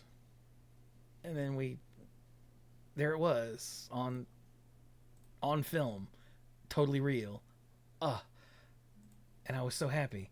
And if we could get footage of a Bigfoot that doesn't look like stupid, there's so many Bigfoot. Oh, that was walking in the woods, I saw a Bigfoot. They're all nonsense. I've seen so many, and they're all obvious crap. Like, and the talking heads on these TV shows are like, "Oh, this is such great footage." I'm like, "No, it's crap. You're just getting paid to say it's great footage. Shut up." Like, the best cryptid Renee and I have ever seen. Renee, what's the best cryptid? What's the best cryptid footage we've ever seen? Pants. It was a pair of pants just running down the street in, I forget where, somewhere in Asia, I think. She just yelled, "That's not a cryptid, that's textiles." But it was literally a pair of pants just running down the street. And we're pretty sure that it was added in post because the camera, there was looking at these people here. Oh, sorry, Renee believes in pants. I'm pretty sure that it was added in post because the camera was looking at people here doing stuff, and they were outside, and just over there's some pants that run by. It was the greatest. It was the greatest video that we've ever seen. You know what? I'm with you. I believe in pants. Anyway, I'm gonna stop going off on that now. How about you guys? Yes. Awesome. This was a fun conversation. I actually really enjoyed it. I look forward to having, discussing some. Brian's leaving. What? I said Brian's leaving. I'm right here. Oh, okay. This sounded like I'm looking forward to the next one, but I gotta go. Good night. I'm looking forward to the next one.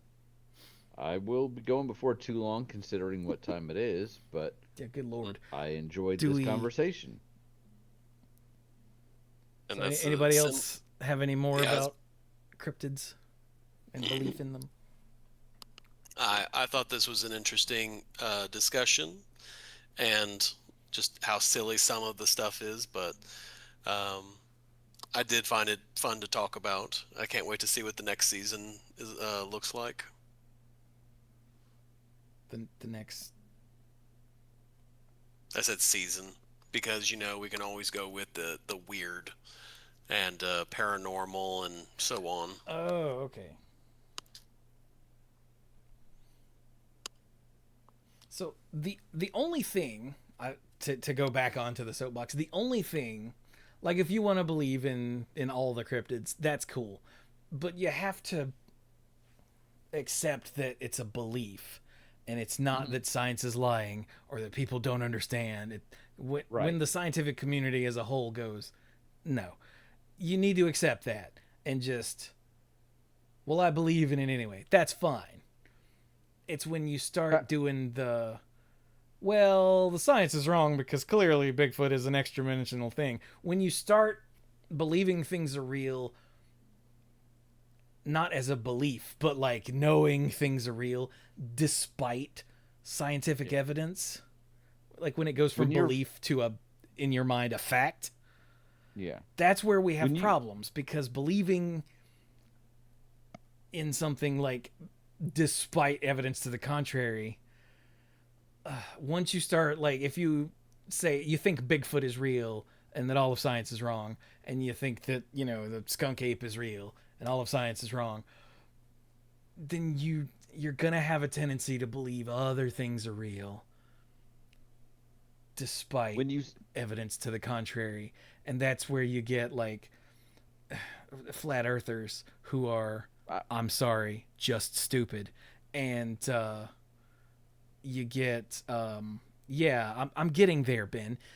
That's where you get belief in things like flat earth, and belief in things like the moon landings were faked, and belief in things like Jewish space lasers starting fires and stolen elections and 4 more years of the guy who's already had 2 terms,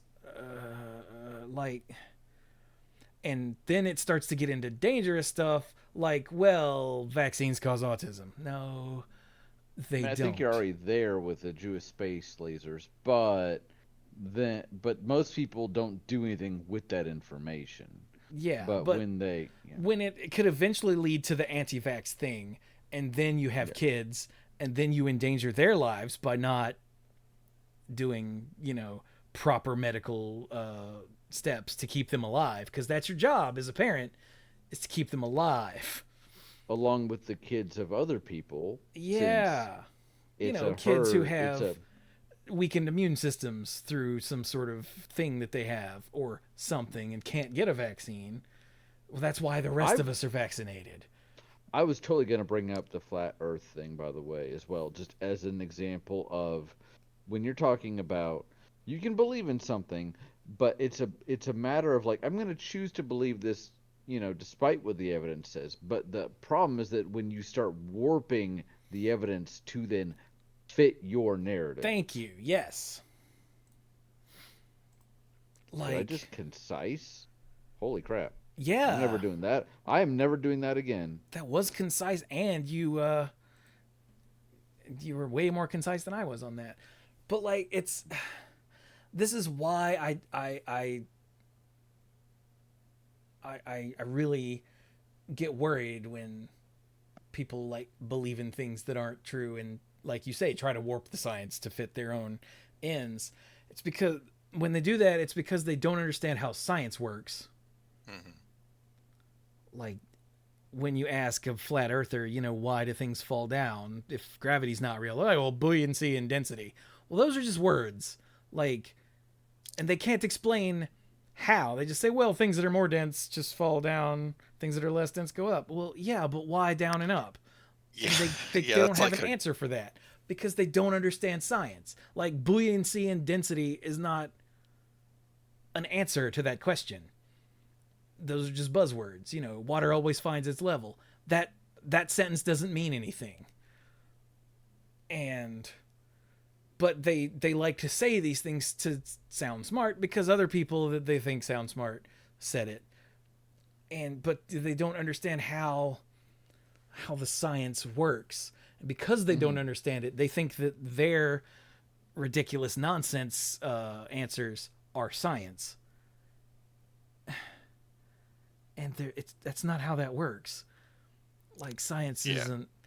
And they say things like, well, people used to think that gorillas weren't real and now gorillas are real. So yeah, because when science gets new evidence, science goes, oh, and they incorporate that new evidence. Sometimes you have to change things. That's just how it works. Like, that's why we say, oh, Pluto's not a planet anymore. Pluto's still there. It's just been classified differently because we've learned more about the how things in the universe work. That's all. Hashtag justice for Pluto. But again, it all has the potential to lead to things that cause actual harm. Like, it's a good thing that we've canceled all the cancer research somehow. I don't know how that's a good thing. And like, no, I don't want to take my child to get radiation treatments. We're going to pray over him. Like, do both? Why would you not want everything to be attempted to save the life of your child if your child has cancer? Like, don't pray over them and get the radiation done. That's a 2-for-1. And it's the dangerous beliefs that are the problem. Like I said, I love cryptids and all of that. Always have. I wish they were real. But like, it can lead to other beliefs that are dangerous and stupid. And that's my problem with it. And that's going to be a refrain for all of these episodes that we do. I'm going to have this little mini rant at the end of every one because we've got to do a flat earth episode, y'all. Flat earth is insane. It's so much fun because they're so stupid and they don't know it. It's like Dunning-Kruger writ large. So anyway, just, I don't care what you believe, but like, also do the medicine thing, please. Vaccines don't cause autism. The one guy that said it for a very specific reason, because he had his own vaccine that he wanted to push, but the MMR vaccine had been already approved, so they didn't need his anymore. And he really wanted to make money off of his vaccine. So they started pushing misinformation about that one. And that somehow has blossomed into all vaccines cause autism. And even if they did, you know what's worse than autism? Dying! Autism isn't a problem. It's just a different way that a brain works. Like, it's... Anyway, I will say that having to see rainbows will make you gay. That's just science. Can confirm. Okay, for God's sake, let's talk about something lighter. Hey, final thoughts, dorks? Jesus Christ. Hey. I'm so glad that our audience doesn't need to hear all this, but you never know. They might be in the car with their moron uncle or something. Hi, moron uncle. You're a moron. Sorry. Do better. For my final thought, I got to see Chewie live and in person in living color. He was really red on Tuesday I am. because I was embarrassed. he and my wife and I went and saw not Final Four, Fantastic Four at the theater, and they made a good Fantastic Four movie, They which did. it's amazing. And no, my daughter didn't get to go because She'd first of already all seen she it, had though. homework, she'd already seen it, and she had a school thing, so it was just a adult only sort of thing. That sounds weird. But yeah, it was a really good movie. I enjoyed it, and I encourage everyone else to go see it. And I'm glad Chewie was able to make it, take the time to go with us. Yeah. Thank you for the invite. Although, Sure. you remember I got the large root beer, Drink? Yeah. and then when we left, I refilled it, and I drank that Yeah. while I was streaming. And all day yesterday, basically, I had like a miniature hangover. Because Oh, I thought this was going to be a peeing thing. no, This is like because all I had to drink for like the last 10 hours I was awake was Barks root beer in a giant cup. I don't think I hydrated enough, and when I woke up the next morning I had a killer headache, and it just stayed with me all day. I was thinking I'll get food and drink in me, I'll feel better. No, finally I took drugs, and at like 10:30 last night it was like, oh, my head stopped hurting. Nice. Okay. But So that was I am stupid. glad that you were able to go with us. And for the record, I would have invited these other two to go, but Dirk lives a million miles away, and we were going to a 5:15 showing because the later one was going to be a bit late for Carrie and I. And then same kind of concept, Mike we would have invited, but Mike, I'm not sure when exactly you get off work, but it feels like you're always like working later, and I didn't think you could go to a 5:15, especially when we confirmed we were going at like noon that day. Yeah, I'm So, usually leaving the office at 5:30. okay. Yeah, So and he it's your told me own about fault. it at like 3:45 rather than Yes. texting me earlier. He waited for me to call. I texted and said, "Hey, well, no, I tried calling. He didn't pick up. He was at his parents." And so I said, "Okay, call me later," because I didn't want to take the time to, get into all that on text. And then he ended up being at his parents for a couple hours. And Carrie, meanwhile, was like, "You should have just told him in the text." I'm like, but now the longer I wait to do that, the worse this seems. So, but eventually I was like, "Hey, are you leaving your parents soon?" He's like, "Yes." And I'm like, "Okay." So, anyway, you guys, I'm gonna go so Dirk can also go, but you guys have a good night. Night, baby. Dirk? Yeah, school starts next week, so I need to go to bed. Next week? Yeah, It's not like it's this week, Dirk. well, it's already getting into the swing of things. So we're gonna have to see how this year goes, because there's some needs that are coming my way. So we're gonna see what happens. But yeah, I won't elaborate because we'll have to see what happens. So with that, I'm going to bed. So everyone have a wonderful night. Night, Dirk. Good night. Mike, what you got?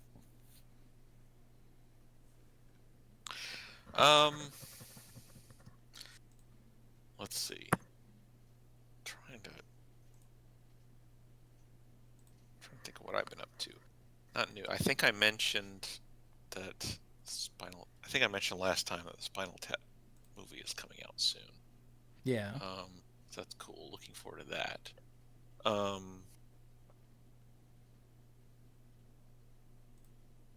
One of my cousins. Oh, I forgot to mention this earlier. One of my cousins is getting married. In a couple of weeks, we're going up to the mountains for that. But, her fiance is like an expert at finding shark teeth when he goes out to the beach. It's like something about, I don't know, he just has the luck or the observation or something, but he's just really good at finding shark teeth. Like that's one of his things. Nice. I thought of that when we were talking about the megalodon teeth being the official fossil of North Carolina. Well, yeah, it was cool to reminisce about some of this stuff. So yeah, maybe there are still some things out there that might be for real. Like some of the things we brought up, especially the land animals, of things that were thought to be myth, but were verified, during recent history, or big animals that weren't even discovered until recent history. I mean, that's just really like, okay, this is the first time that a European source wrote something about them. They were definitely known for a long time before then. I mean, can you really tell me that the American alligator wasn't, discovered until the early 1800s? Like, no. People living here would have known about an alligator for a long time, but it might have only been the early 1800s before, a European settler wrote something down about an alligator or collected a sample of an alligator. But it was, discovered a long time before that. Yeah. Oh, and I apologize, by the way, for all the people in the Discord who gave us opinions on this sort of thing. We did not get a chance to go into any of that. I'm so sorry. Because, as you can tell, we sort of went off on a thing here and kept at it. Mostly, it looks like people don't really, in the Discord, at least the ones who responded, don't really believe in cryptids, but it seems like a lot of people have a favorite. And there's the whole, as long as you're not hurting anybody, and go out and look for Bigfoot. I can't tell if you're going out to look for Bigfoot, or if you're using that as an excuse to go hang out in the woods with your buddies. Whatever. And yeah, that is a good point. Feel free to take all of your utter nonsense devices and go hunt for ghosts with your friends. Why not? Post it on YouTube. You'll get some views. Whatever. So for my final thought, I had one thing, and now I've got a second. Hey, Mike, you like Mastodon, right?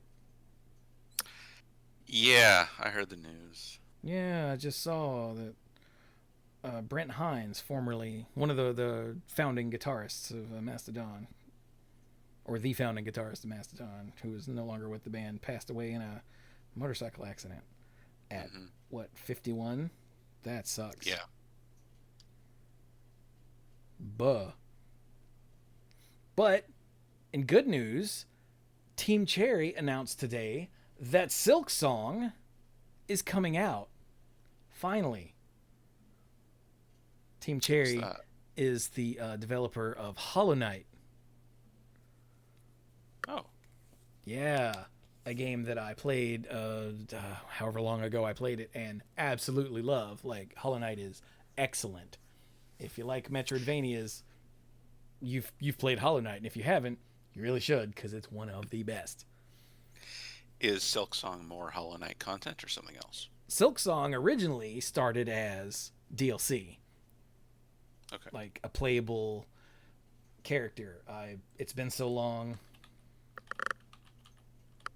since I played Hornet. There we go. Yeah, Hornet is another character in Hollow Knight. And originally it was going to be, Hornet's going to be playable. And then it was going to be like, a Hornet DLC. And then that sort of blossomed, and they went, you know what? It's going to be a game. It's just a whole ass game. And everyone went, all right, that's cool. And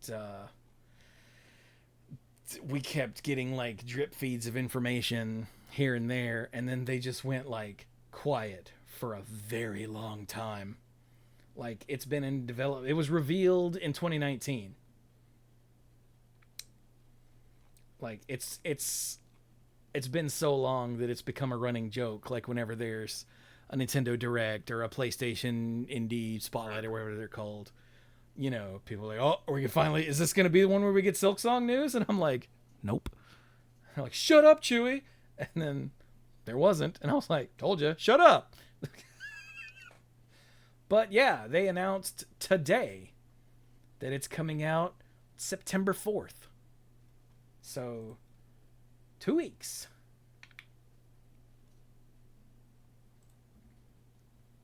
And I'm super hyped. I'm probably not going to play it at launch, but it'll exist. That means I'll be able to play it at some point soon. And I'm very happy about that. Because Hollow Knight was a damn good game, as I said. You should play Hollow Knight. Again, if you don't like Metroidvanias, don't play Hollow Knight.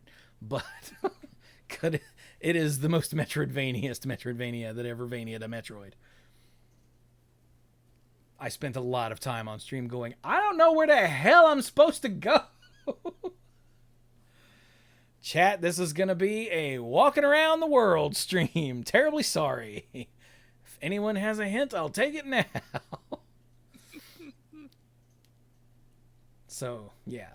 If you don't like that sort of thing, then yeah, don't play it. Or if you're not opposed to using a guide. I was opposed to using a guide, so yeah. But yeah, anyway, that's my happy news. Also, I finished Act 2 in Baldur's Gate, finally, for real. The climax of Act 2 took me 2 whole-ass streams.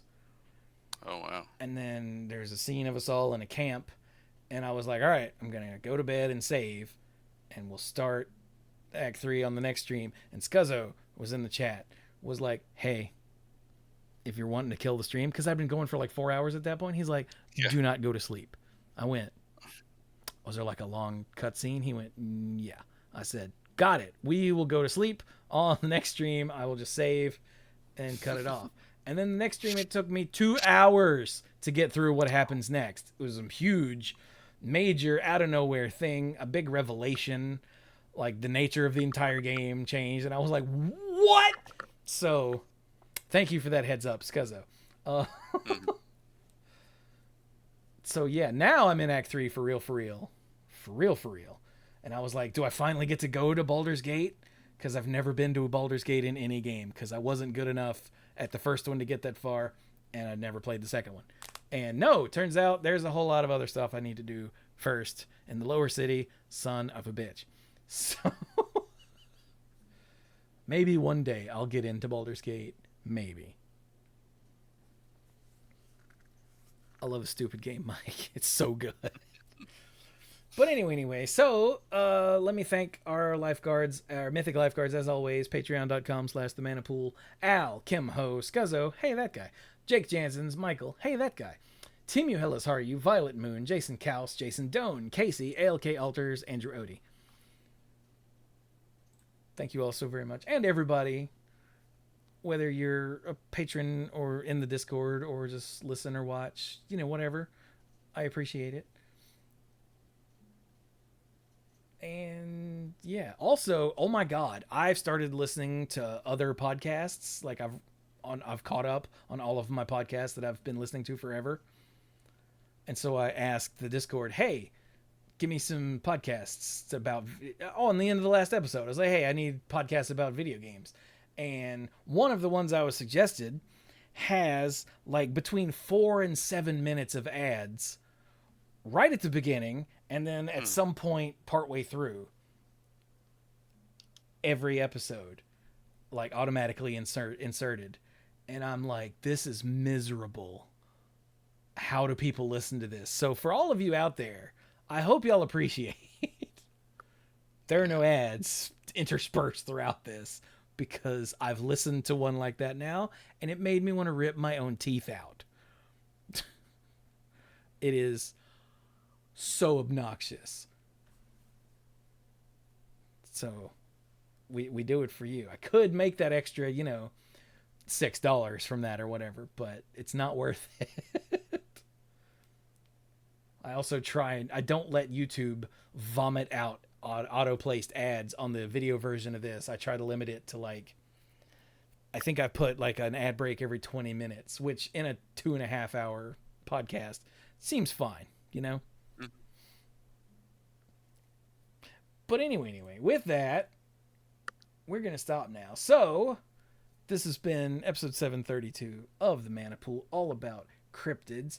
I hope you all enjoyed, and feel free to drop comments on the show, in the YouTube, or in the Discord, wherever, about your opinions on any of these things. Because I'm fascinated as always, by what other people think and why.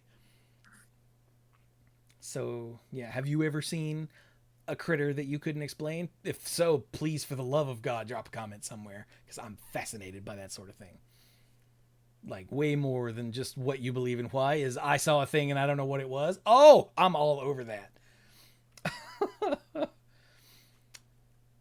So, yeah, we'll be done with this episode. Thank you all so very much for listening, and stay away from long, narrow lakes and the creatures that live in them. Supposedly. They don't. They really don't.